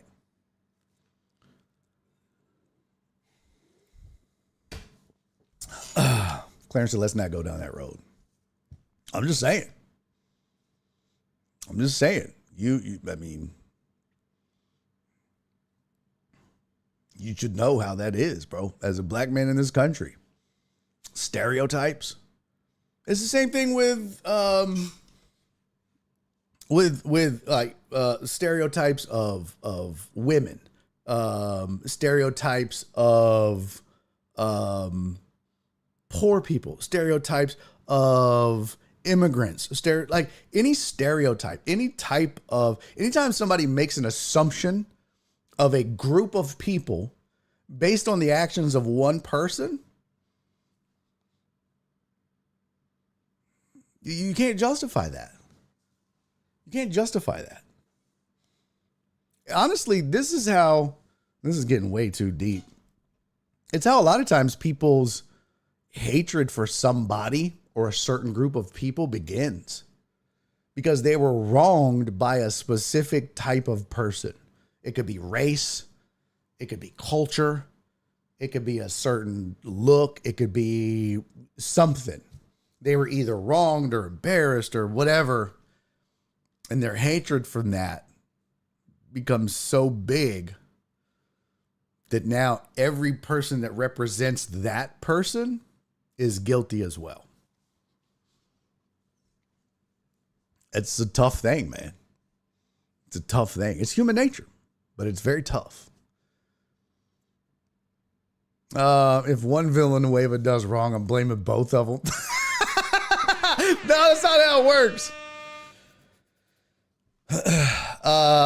Flip side, I can see this argument working in 2000, but in 2025 with all these cameras, etc., does this apply? Yeah, it does. It really does. This is a basic human argument. It's a basic human being argument. Human beings are human beings. That's never going to change. Paul said, I love everyone, but I laugh 10 times as much from memes about stereotypes. Some of them are super funny.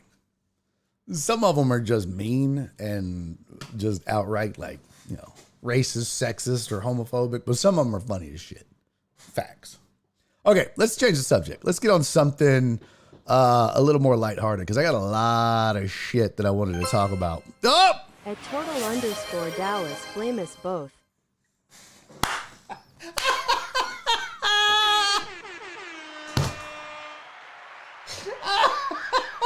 Oh my God!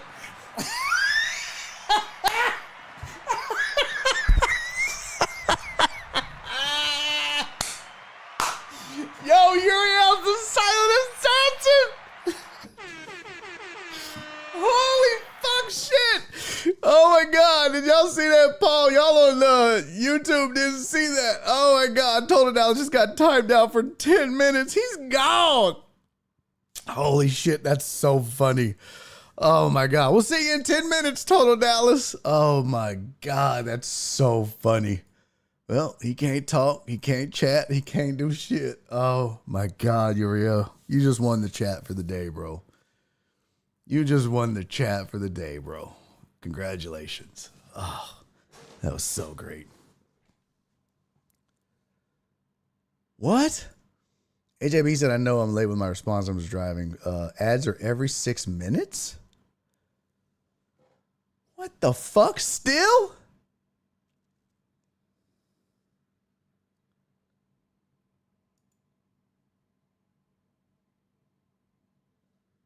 Okay, this is bullshit.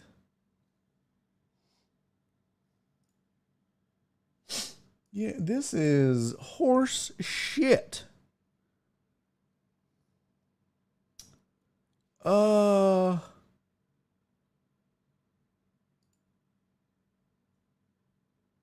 Yeah, I'm gonna have to work on that. I don't know how to fuck, because that's like when you go live, there's like options for the ads. I hadn't seen it. I was just going live because I just reuse. You have the option to just use the last show, and I've been doing that for, I want to say months, but years actually now. I just keep reusing it over and over and over. And so I stopped and kind of checked it out, and I was like, oh. So I was doing like the middle level. So I backed off, and basically what I said to do because it had all these options. And I tried to pick the least one. So I said, it should run an ad once every 30 minutes for every user. So if we do a 3-hour show, I mean, you should only be getting 2 ads an hour. That's crazy. Like, crazy. Let me see. Look, I'll show you. Let's see here. This is actually what it looks like. Let's see.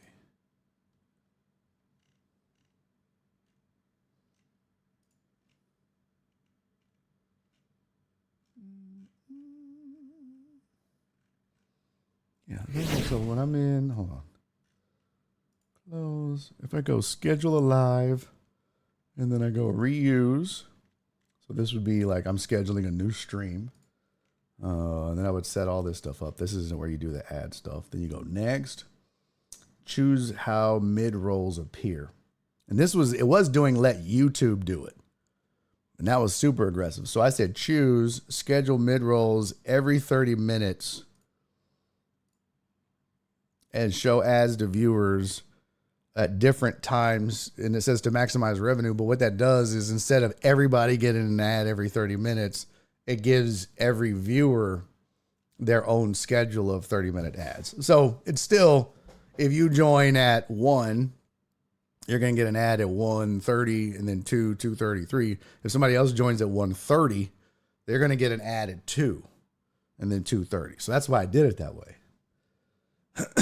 But I don't know why I shouldn't be doing that. Because, I mean, the choices were 6 minutes, 12 minutes. But you can see it's set at 30. So I don't know why the fuck it's doing that.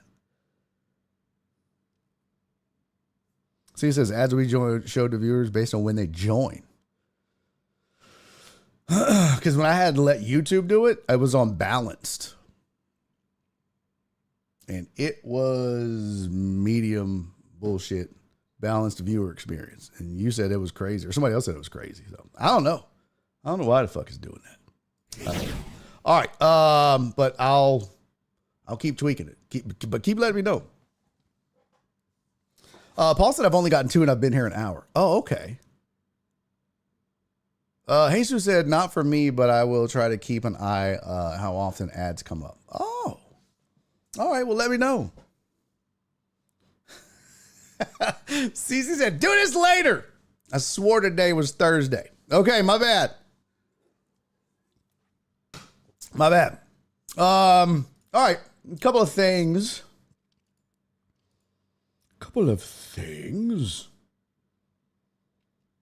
Yes, same.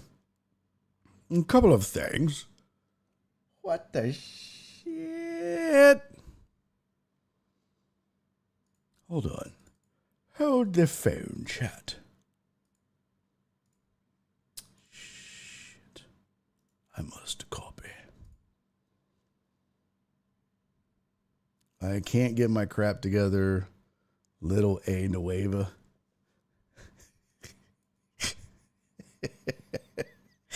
That's so great. I love that CC was like, I'll be a hoe for 1.5 million. That's so great. Mimi was on board. I love it. Okay, real quick. I just wanted to say thank you to Donna and Sylvia and PP Dubs. Last week on Thursday, we weren't even doing a show. It was day after New Year's. It was Thursday. I was off. We didn't do a show, but they still sent in a thankful Thursday. And for that, I appreciate them and I love them. And they send in messages and they do this to support the show. And it's super nice of them. Donna said, happy thankful Thursday. Sylvia said, happy first BOD thankful Thursday of 2025. PP Dub said, hope you had a great new year. Thank you guys so much for that, man. It really does help. And I do want you guys to know, first of all, how much I do appreciate it and how much it does help.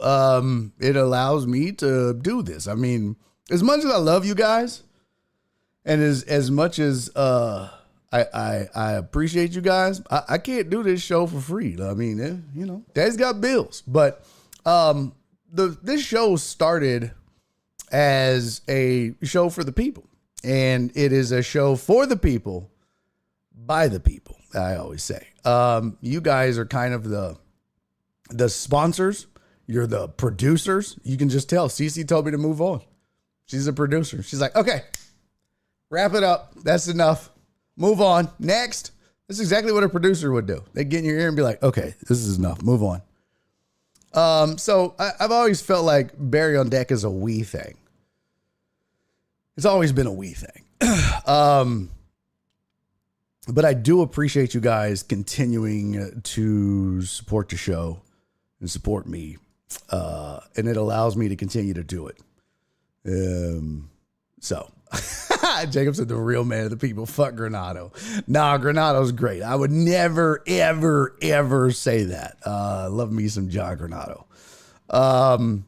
But I do greatly appreciate it. And, but that was last week.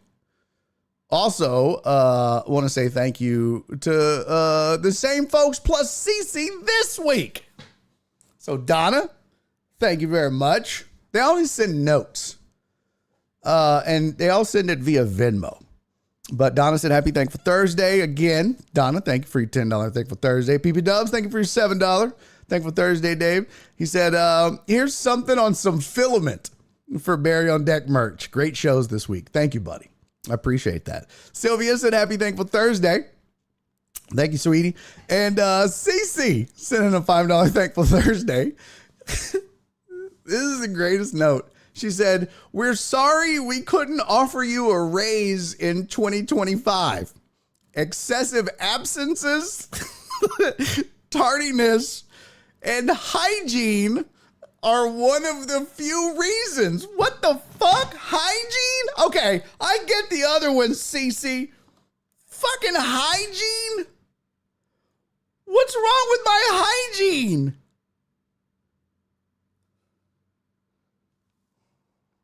I'd have never farted on this show in my life. Dude, what's wrong with my hygiene? Swear to God. Just a few of the reasons. I want to know all the reasons. Clarence said, I tell you to move on. You're like, forget you, black man. No, it's just, I ignore you. It's not because you're black. It's because you're stupid.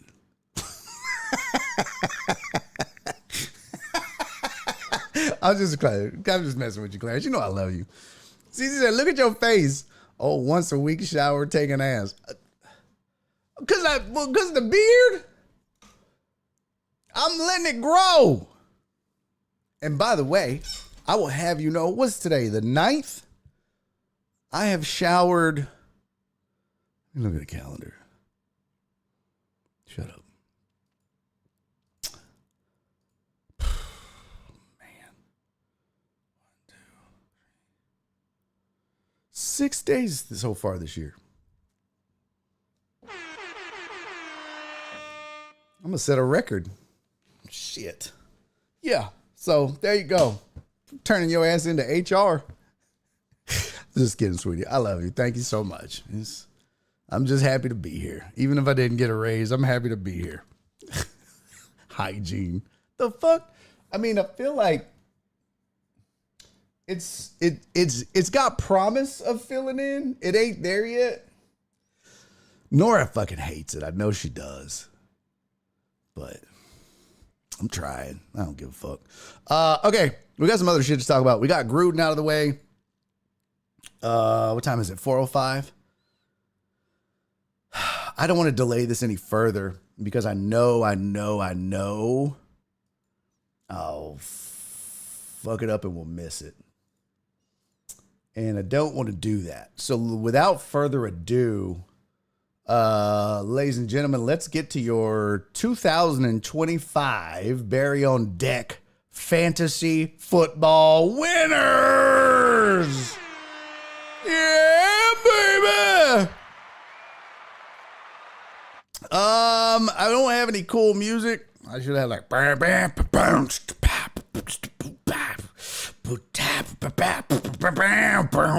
mean, I don't have anything like that. I guess I can just make music with my. All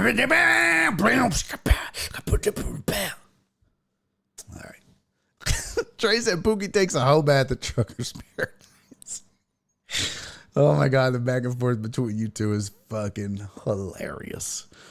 Let me see. I'm closing all these. I don't need these. Closey, closey. Okay, dokey. Okay, just shut up, Barry. That's enough. What? Shut your whore mouth, McLovin. All right. Without further ado. Oh, that's not it. That's not it. Can we call it a skip bath now? Take a lap, Cece. Take a lap. That was fantastic. Take a lap, young lady. Take a lap. This motherfucker called it beep boxing.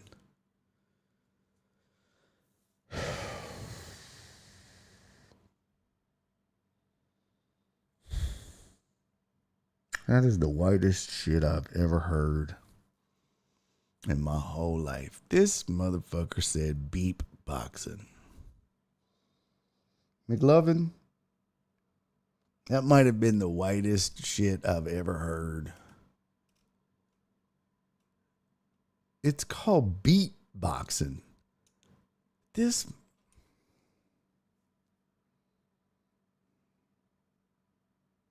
Lord, please set my people free. What the fuck? All right. Without further ado. Here's your 2025. God damn it. Here's your 2025 Barry on Deck fantasy winners. For each league. Now I don't have fancy slides. We're just gonna go league by league. Because it's got first place, second place, and third place. He says, you know what I mean. Shut your ass up. It's got first place, second place, and third place, and some other information for each of the leagues. So without further ado, here's League One. Yeah. Oops. Nope. Wrong one. There we go.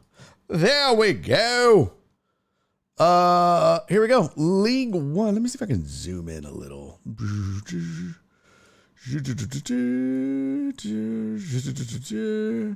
Congratulations to Fistful of Assholes. And no, I'm not talking about McLovin on a Friday.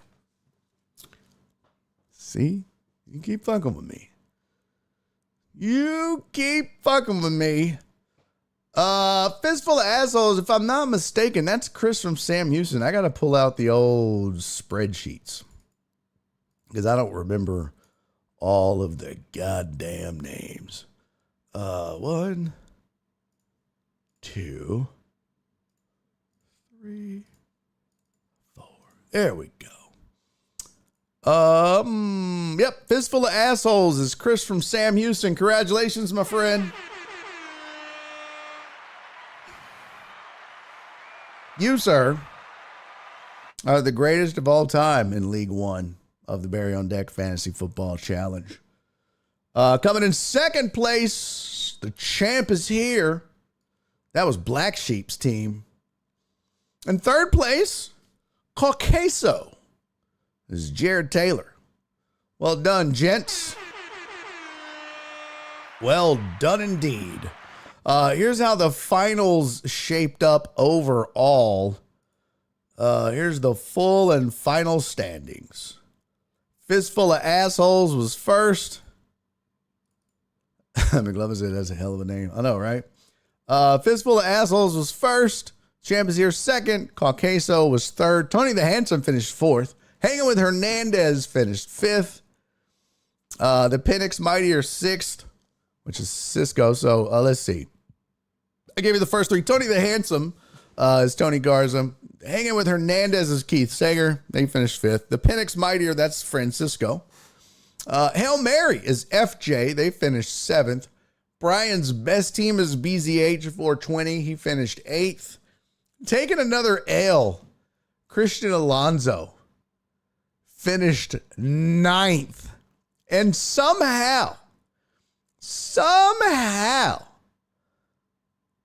Chris's CDC guidelines was 6 and 8, and yet they finished dead ass last. He lost to taking another L, Christian Alonso, who only won 2 games all season, but somehow managed to beat him in the loser bracket. And so KD ends up last in the whole damn thing. Tony said, I scored the most points and gave up the most points. I was robbed. Did you really score the most points? Points for Tony the Handsome. I'll be damned. Points against Tony the Handsome. Some bitch. That's interesting. Yeah, you ended up, but doesn't that, boy, that would piss me off. Oh my God, that would piss me off. Look at taking another L. Christian Alonso's team scored 1,377 points. That's it. That's it. And he still didn't finish last. That's wild. All right, well, congratulations, Chris from Sam Houston. Sir, you are the winner of League One. If I recall, I'd have to go back and look what the prize was, I think it was $50 cash and $50 Amazon gift card. Shit, I got to go back and look at what I told y'all. I think that's what it was. Did I write it down? I'm 99.9999999% sure. Let me go. Fantasy. Let me see. Oh my gosh. Yeah, I'm 99% sure that's what it was. Yeah, but I'm 99% sure. It was $50. Was it cash? Or yeah, I think I was gonna Venmo you or PayPal you, and then a $50 Amazon gift card. I wrote it down somewhere. Shit, I don't know. It ends up being $100. Okay. And I might make you like a 3D printed. Do they even have those? Let's see. Maybe I can 3D print you a trophy. I don't know. That was not something I planned to do. Let's see. Fantasy football trophy. Oh. I don't have the filament for that. I don't have the filament for that. Oh, they got some trophies. Well, I don't know if we're going to make that happen. Maybe if I custom design one, but I would need like gold filament and it's a whole thing. Probably not going to happen. But, oh, look at this. I can make this for Jeff Bell. Look at that, Jeff. You'd like that, wouldn't you? I don't think so, pal. I'm making that bullshit. Get out of here with that garbage. But yeah. Oh my. That'll make for a wild replay. What?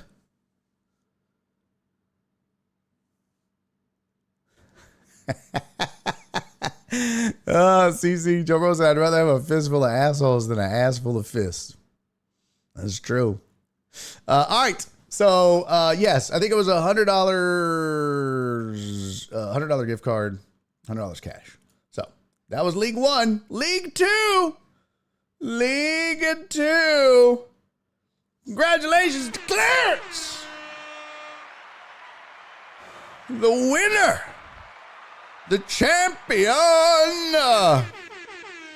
We are the champions, my friends. Clarence, once again, fantasy football champion. He is a dynasty, ladies and gentlemen. 3 times. Fantasy football champion. We've only been at this for 4 years. This show started in May of 2020. He's been doing this. We've been doing this for 4 years.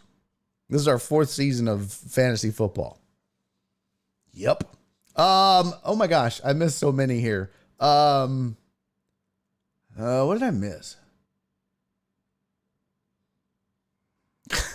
I did miss this 100 from Captain Poe. 1.5 million to do a hairstylist once is wild. You could do a lot with a gal in Vegas who has no idea who he is for like 1,000. Ain't that the truth, bro? And thank you for the other 100 bits too, man. Legendary. He's right. That is legendary. Coming in second place, Chingones. And then third place was Jenny's Scary Team. She finished in third place overall. So final standings look like this in league number 2. Clarence, there he is at number 1, finished with a record of 10-4, but won the league. Saul, SVG, he finished number 2. His regular season record was 11-3. Jenny's Scary Team, she finished third. Jenny, his mom, had a regular season record of 10-4. Truck driver Pookie's injury prone finished fourth. For whom the Dell tolls, raggedy ass team finished fifth. Lisa's Loud Team, real.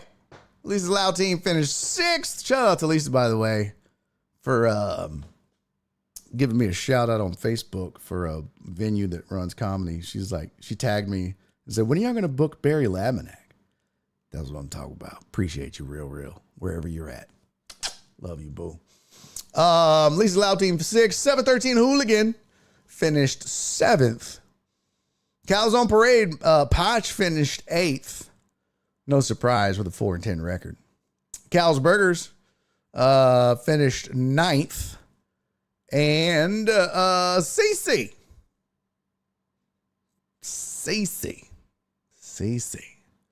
finished dead ass last at 10th. Now, I just want to point out 5-9 record. There's no reason I should have finished 5th, but my team was superior. Alex said, send me my check. Send you your check. You finished 9th, bro. Calm down. My team was superior.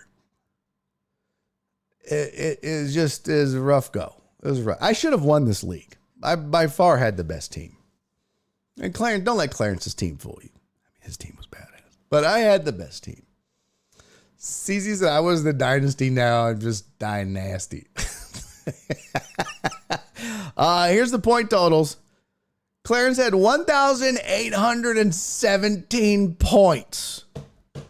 What the fuck? That's a lot of points, man. I had the 4th most. Just saying. Just pointed that out. Points against?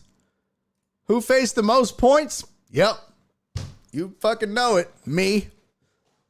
1,757 goddamn points. I told you I should have had a better record.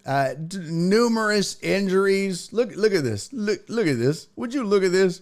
Jalen Hurts getting hurt a lot. A lot of my guys that I had early were out. It was just a mess. It was a mess. Just a damn mess. I forget who I had to drop. I had to drop like 2 or 3 guys that I lost for the season. So just a mess. All right, moving on to league number 3. This is managed by Chris Householder. The Austin Isotopes. Skiggity. Skiggity biggity.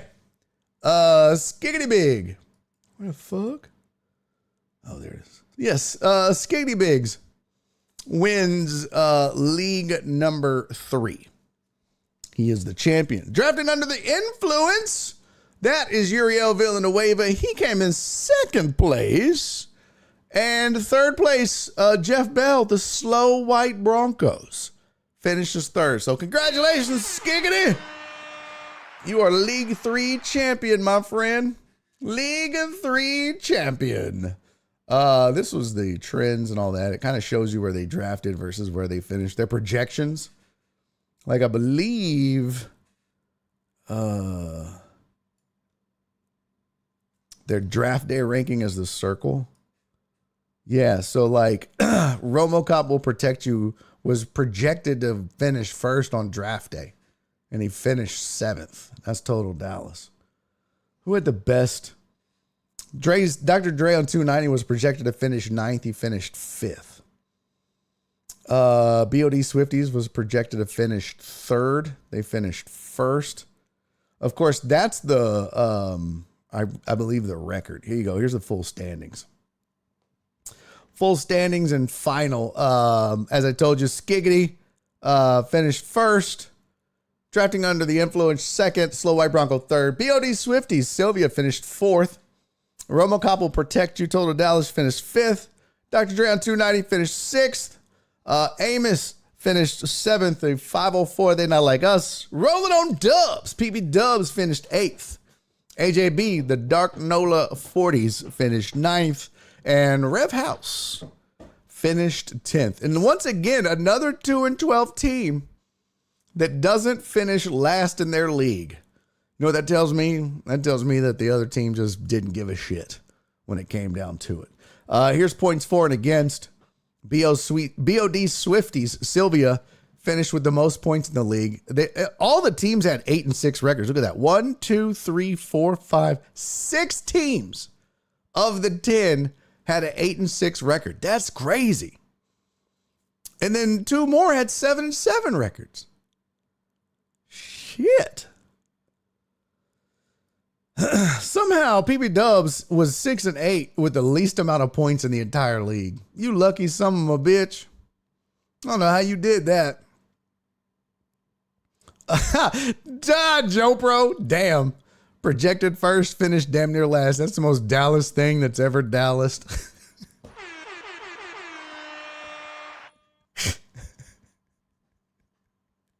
Oh, that's so funny.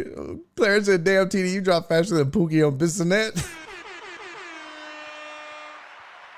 Dre said, damn, CJ Stroud cost me a playoff appearance. I failed like Dakota in January. Y'all some hating ass players. So Sylvia scored the most points, and AJB, bless his heart, he had 1,900 points scored against him. 1,900 points. He only put up 1,500. Well, no wonder he went 2-12. Jesus Christ. Shit, this was like a high school team playing in the pros. Damn. Well, good for you for not finishing last, AJB. House, you suck, bro. You suck. Like, suck. I saw this video, y'all, of this kid talking trash to this dude while he was playing Madden. This kid might be the best trash talker I've ever heard in my whole life. He was like, fuck you, fuck your family tree, fuck everyone you love. I was like, God damn. And it was just like non-stop. Let's see. Kid trash talk Madden. I gotta find this. I mean, this kid was brutal.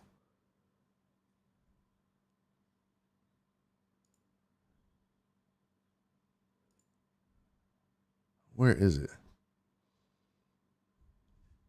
Oh, I gotta find it because this dude, it was wild. Fuck. No, that's not him. I'm gonna find it. I think it's in my history. Amos said, I stopped setting my lineup after the first round and nobody makes trades in this league. Well, the problem with trades in these leagues is nobody tries to do fair trades. Everybody tries to pull one over. The one trade that was like made in our league or tried to be made in our league was stupid as shit. Wasn't even close. All right, league number 4, team punishment. Yeah, baby. Team punishment in the building. Team punishment, that is Titan Hugo. Titan Hugo wins the league. Even though he's got that ugly ass logo, Titan Hugo can't be touched, baby. Titan Hugo wins second place in League 4. Chi-Town Swifties, Mark G, second place. And the Big Yetis finished third. That's Spoon, our resident police officer now. The Fuzz finishes in third place. So congratulations to Titan Hugo, sir. Dre said, y'all let Titan Hugo win? He won, bro. He won. He took it. Straight up took it. Here's the final standings for the entire league. Look a little something like this. Titan Hugo, Chi-Town Swifties, Mark Gropey.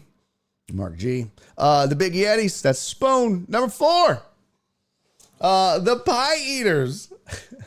Disorganized Disasters, that's Dandy Dan. Jen actually finished 6th. Her team was kind of trash all year. House was 1-7 and wouldn't trade. Oh, Lord. Yeah, that is garbage. Jen her team was 6-8. She still finished 6th. Eric's excellent team. Eric Resendez finished 7th. The Unseasoned Heathens, Philip Bernard, finished 8th. Jesus, here for you to hate, finished 9th. And Steven Uzik's Joe Pro's Buffaloes finished 10th. Most points scored in the league was Spoon. The Big Yetis scored 1,901 points. That's a lot. Most points against Joe Pro's Buffaloes. Steven Uzik had 1,796 points scored against him. Damn. All right, well, let's see who ended up scoring the most points amongst everybody. So Spoon had 1,901.48.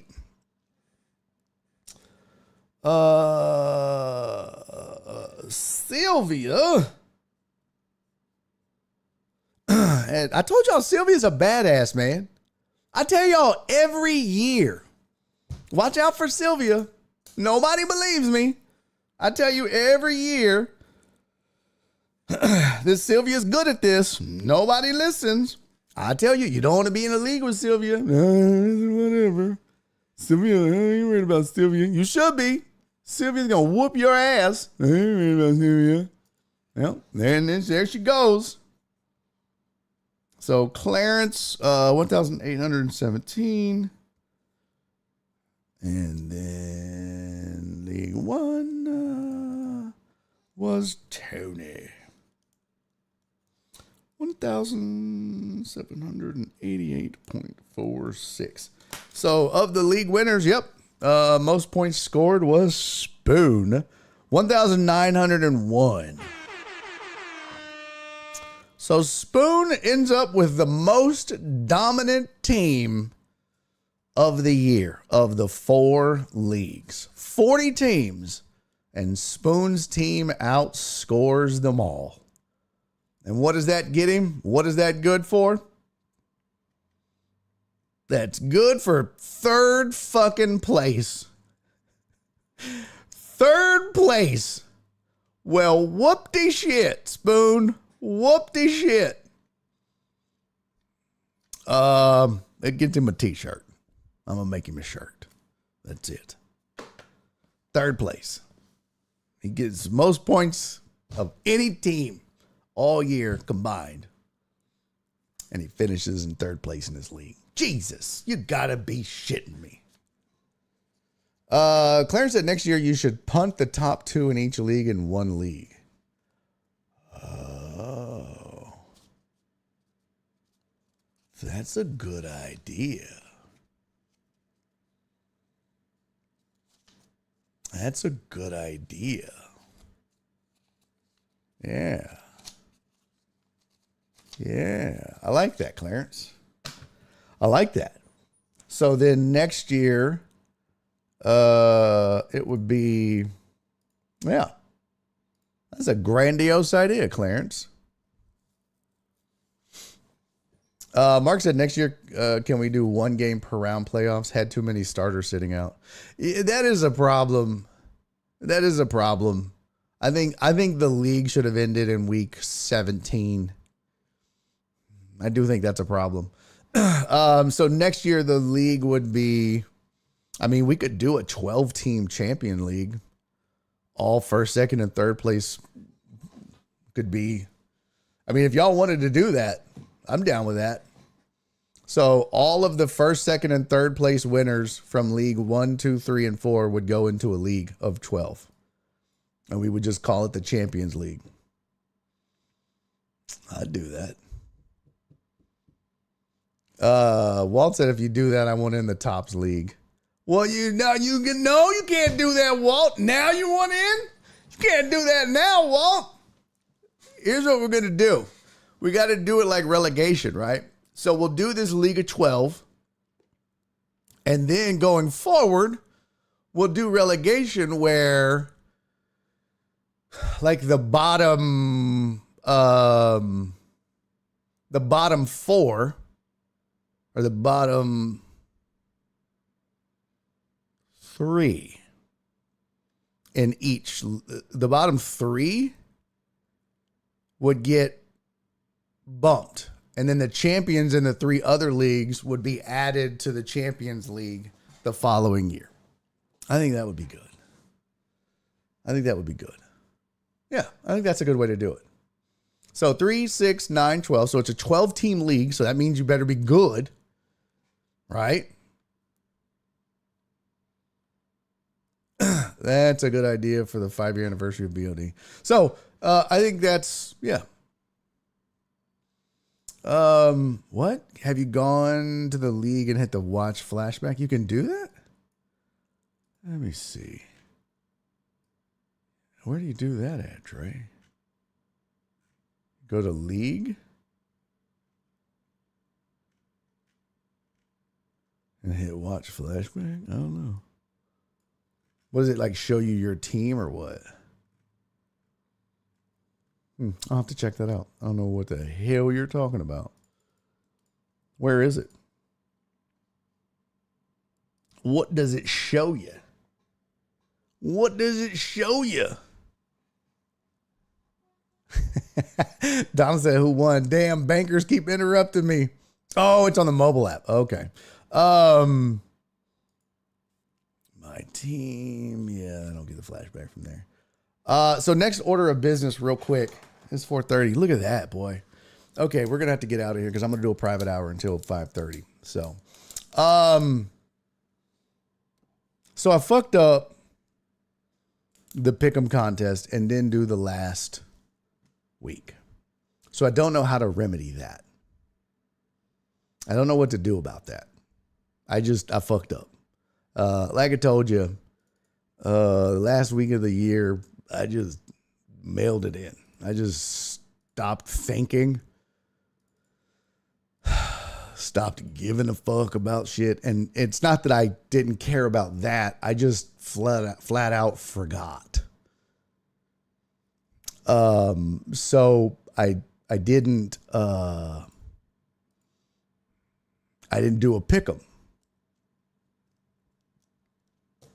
So what that means is one of two things. We either just settle it as is. And so we're down to 17 weeks. And so nobody gets week 18, which is, I think, fair in a way. I don't know. I got to figure out a fair way. I'm all about fairness. So I have to figure out a fair way to do this. Because, let me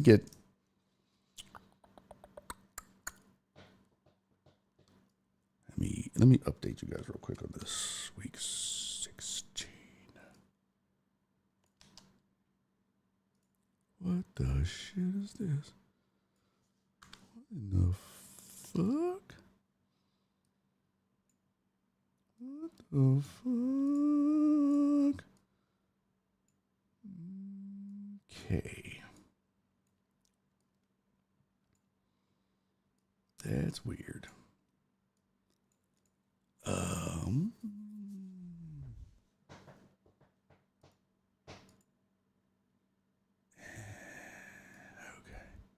What were the standings at week 17? I think Skady was in the lead. That's what I'm doing here. Let me go to, I got to figure out who won the matchup in week 16. Week 16 was Mark and Perry. That was what? League 3? No, League 1. No.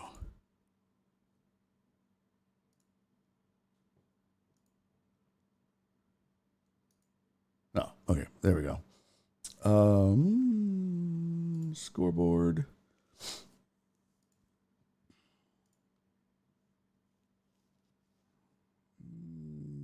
Let me see here. won week 16.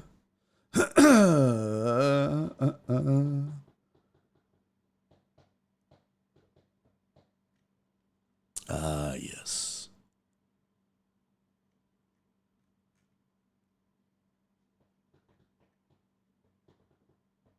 So Mark won that week. Got it. Roger that. All right. So Heartthrob, Titan, Hugo, Jared, and Spoon were the only ones. No. All right, we'll do this. All right, I'm going to figure this out. So what we're going to do is this. We're going to take a, if no one would have caught him, then Skig should get first place. I think so too. I think Skig was in the lead. Okay, well, let me do this real quick. Let me just give the points to these folks. And then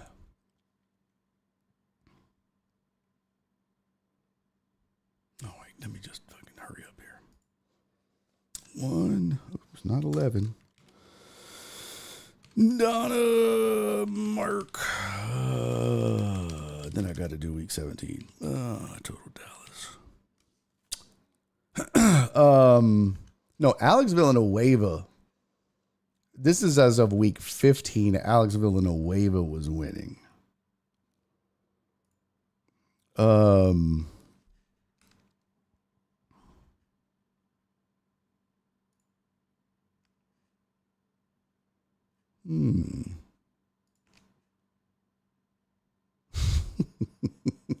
CC.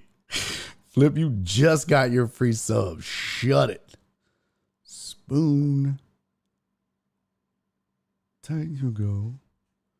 Jared Taylor. And Heartthrob. There we go. All right. Dallas. Skiggity, Jeff, and Keith. Skiggity, Jeff, and Keith. Sylvia, Jesus, Alex, Jesus, Sylvia, and Chris. So FJ didn't enter, CC didn't enter, SVG and Rob. All right. That's week 17 done, or week 16, I should say. Week 17 should be pretty easy. That was Fistful of Assholes versus the Champ is here. So as of week 16, it was still Alex in the lead. Alex was first. Jeff Bell, Skiggity, and Jesus were tied for second.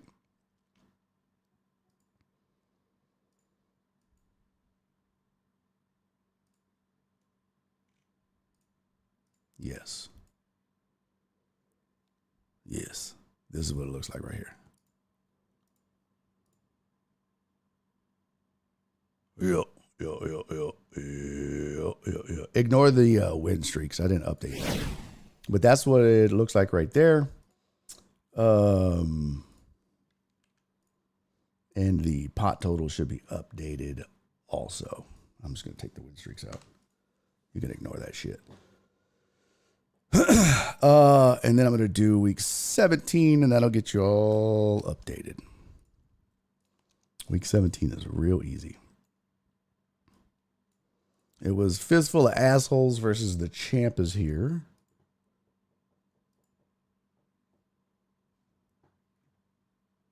Scoreboard.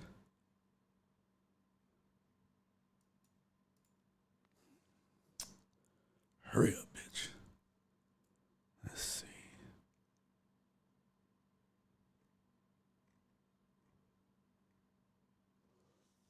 Okay.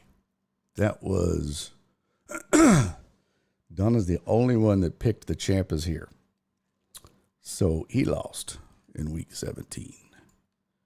So Donna got a 0. And Barry Market Keith got a 1. Barry Keith. And Mark. And Jesus CC Skiggity.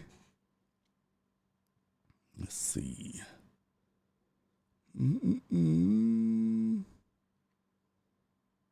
Skiggity. Jesus. CC got one in. Look at CC. Go, Heck girl. yeah. Who else? Jared, Spoon, and Jeff. Spoon.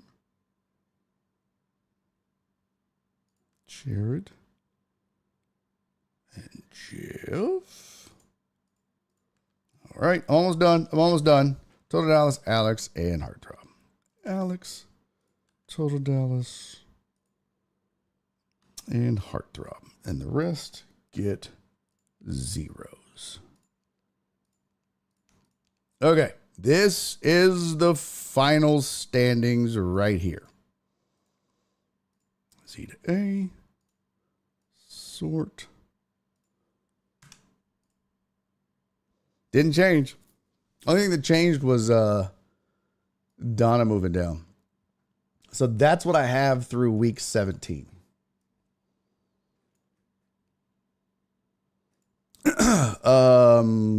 As soon as that updates.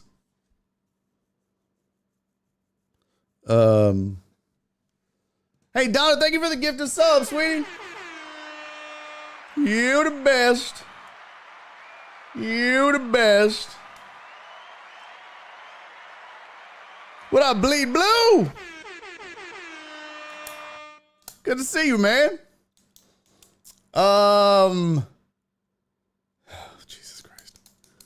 Thank you for the thank you, CC. Oh, look at this ad break. Get out of here. Scram beat a kid. Okay. So now it says week 17 on screen. Okay, so now it's accurate. That's the final standings. That is accurate. So Alex Villanueva wins the thing. Alex definitely wins. Yay, Alex.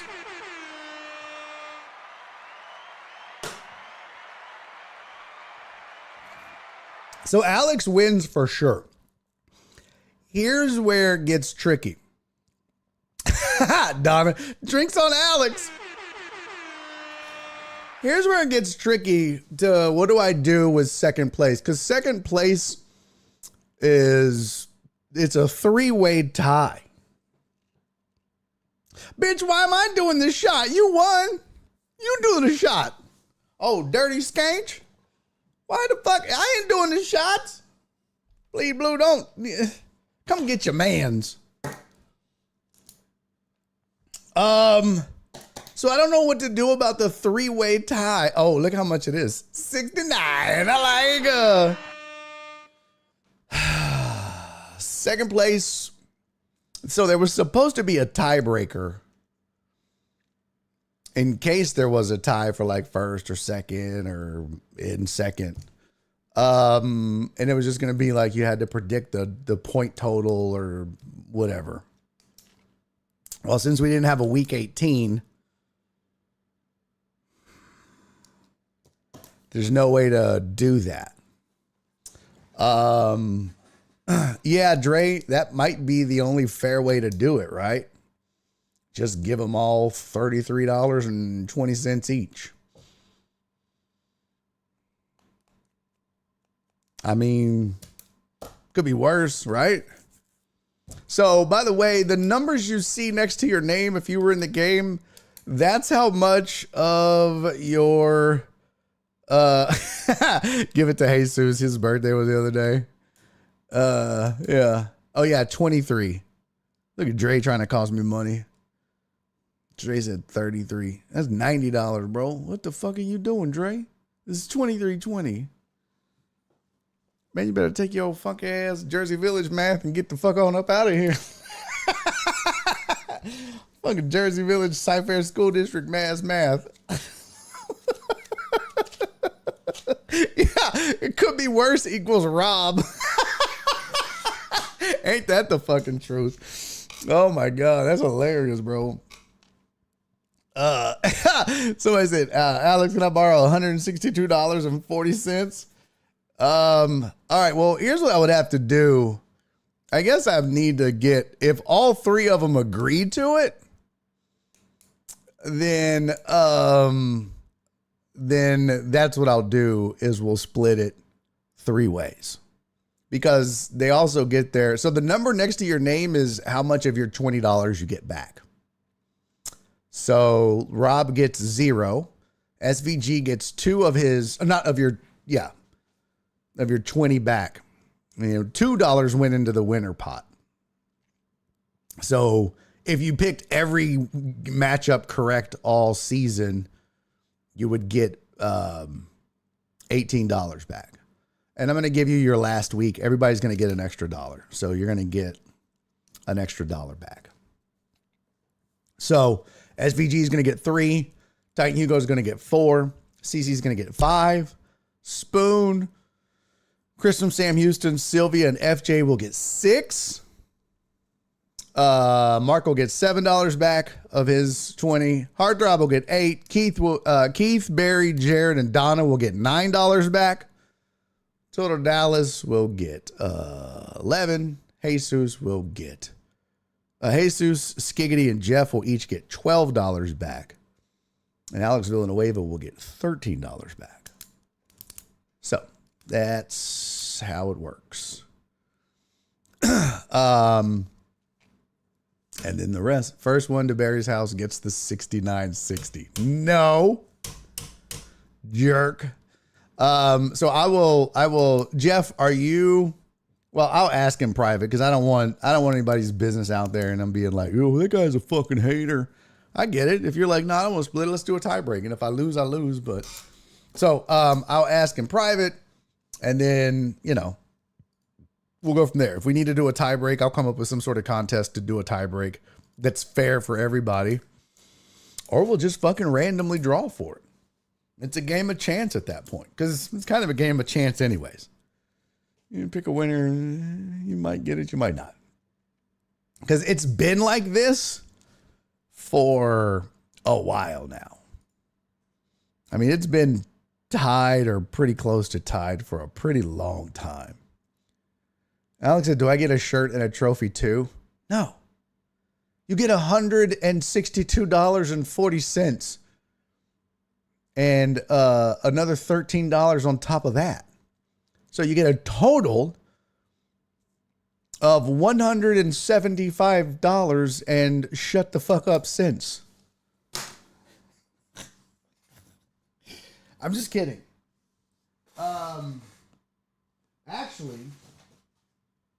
Actually, I did plan on giving the winner something, Alex.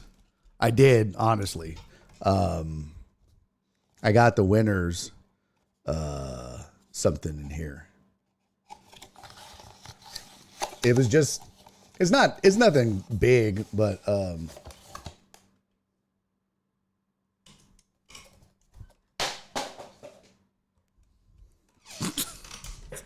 just take the money. Just take the money. All right.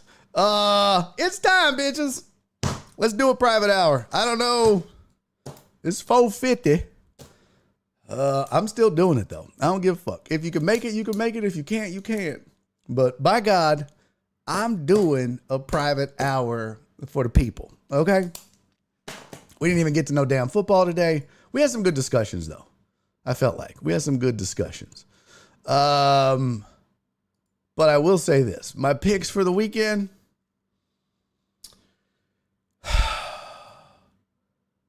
I'll take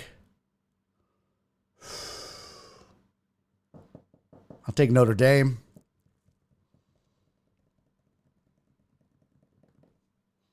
I'll take Ohio State.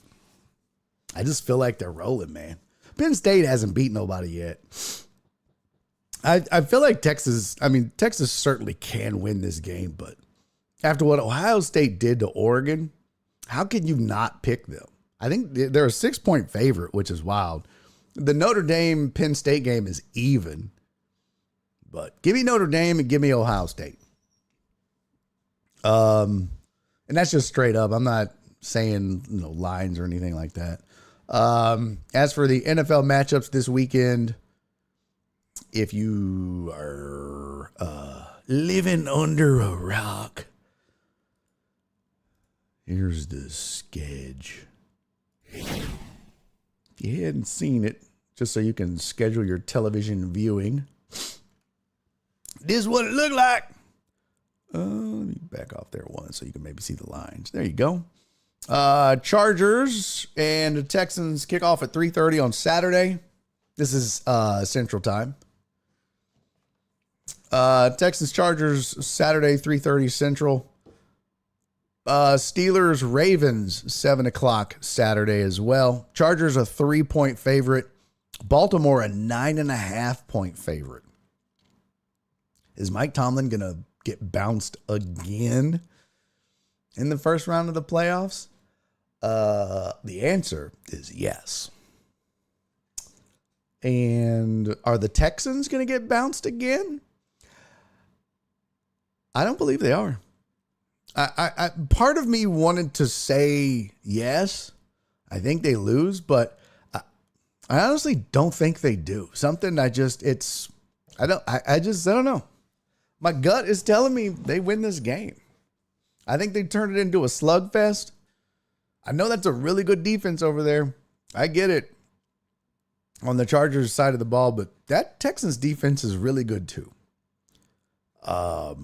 Even with all the injuries, it's a really good Texans defense. So it's going to be a slugfest. Sunday slate of games. You got 3 of them. Noon game is Broncos Bills. Bills favored by 8 at home. Green Bay on the road facing the Eagles. Eagles are a 4.5 point favorite. And the Commanders go on the road to face the Bucks. Bucks are a 3-point favorite at home. And in those games, I'll take Buffalo. And these are, again, straight up. I'll take Buffalo. Man, that Philly game is interesting, but you kind of feel like Barkley is just primed. I guess I'm going to take Philly, but I'm going to take Washington in that last game. And then the Monday nighter, Minnesota is only a 1-point favorite on the road against the Rams. Oh, Watson's out for the Packers? Ooh. Yeah, I'm glad. That even more solidifies my Eagles pick. Yeah, I think Minnesota handles the Rams. Yep. So there you go. Minnesota's a 1-point favorite on the road. So Dallas had a Harbaugh greater than Ryan's. Okay. Texans then likely going to Buffalo next week. Oof.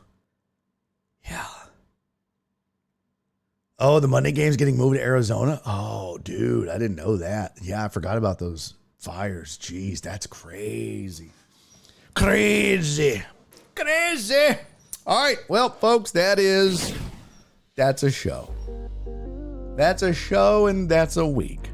Unless you're a Patreon subscriber. That's right. I'm still going to do an hour for you. If you're a Patreon subscriber, come on back. I'm still going to do another hour. It's the private hour for Patreon members only. I'm going to go live here in a bit. I'm going to post the link on Patreon and on the Discord. It's the only 2 places you'll be able to get the link to where I'll be live. And remember, I'm going to put the links on the Discord and on the Patreon. But when you look at the Patreon, don't leave me messages there because I won't see them. You have to come to where the link leads you if you want to chat with us. Okay? So don't try to chat with us from where the link is posted on Patreon. I mean, you can still leave me a message there. I'll see it later, but that's not the chat. You need to come to the chat room from the actual live feed. Capiche? Capiche. Perry's like, 1 more hour. Oh, wait. Never mind. We're getting it. Cece said, can everyone please grab a drink before joining the private hour? Yes. Hey, Captain Pope, thank you for all the biddies, man. I really appreciate that, man. Much love to you. Thank you to Donna and Sylvia and PP Dubs and CC for the Thankful Thursdays. Thank you guys for the subs. Donna, thank you for the community sub. Community sub. Thank you for all the likes and the follows and the love. And thank you for timing out Total Dallas, Uriel. You're a gentleman and a scholar. All right, appreciate you, John Dorier. Much love, man. Much love to all of you folks. It's good to be back. Happy 2025. Looking forward to another great year with you damn dirty deckheads. All right, look, if I don't see you in the next hour, enjoy the college football playoffs, enjoy the NFL playoffs, and good golf, good tennis. Oh, that's not my lines. Do me 3 favors before I see you next week. Huh? Yeah? Do me those 3. Be safe, be kind, and most importantly, by God, love each other. I'll see you guys on Monday if I don't see you in the next private hour. I'm your private dancer. Love you. Bye. Did you think it froze? Daddy's making a YouTube video!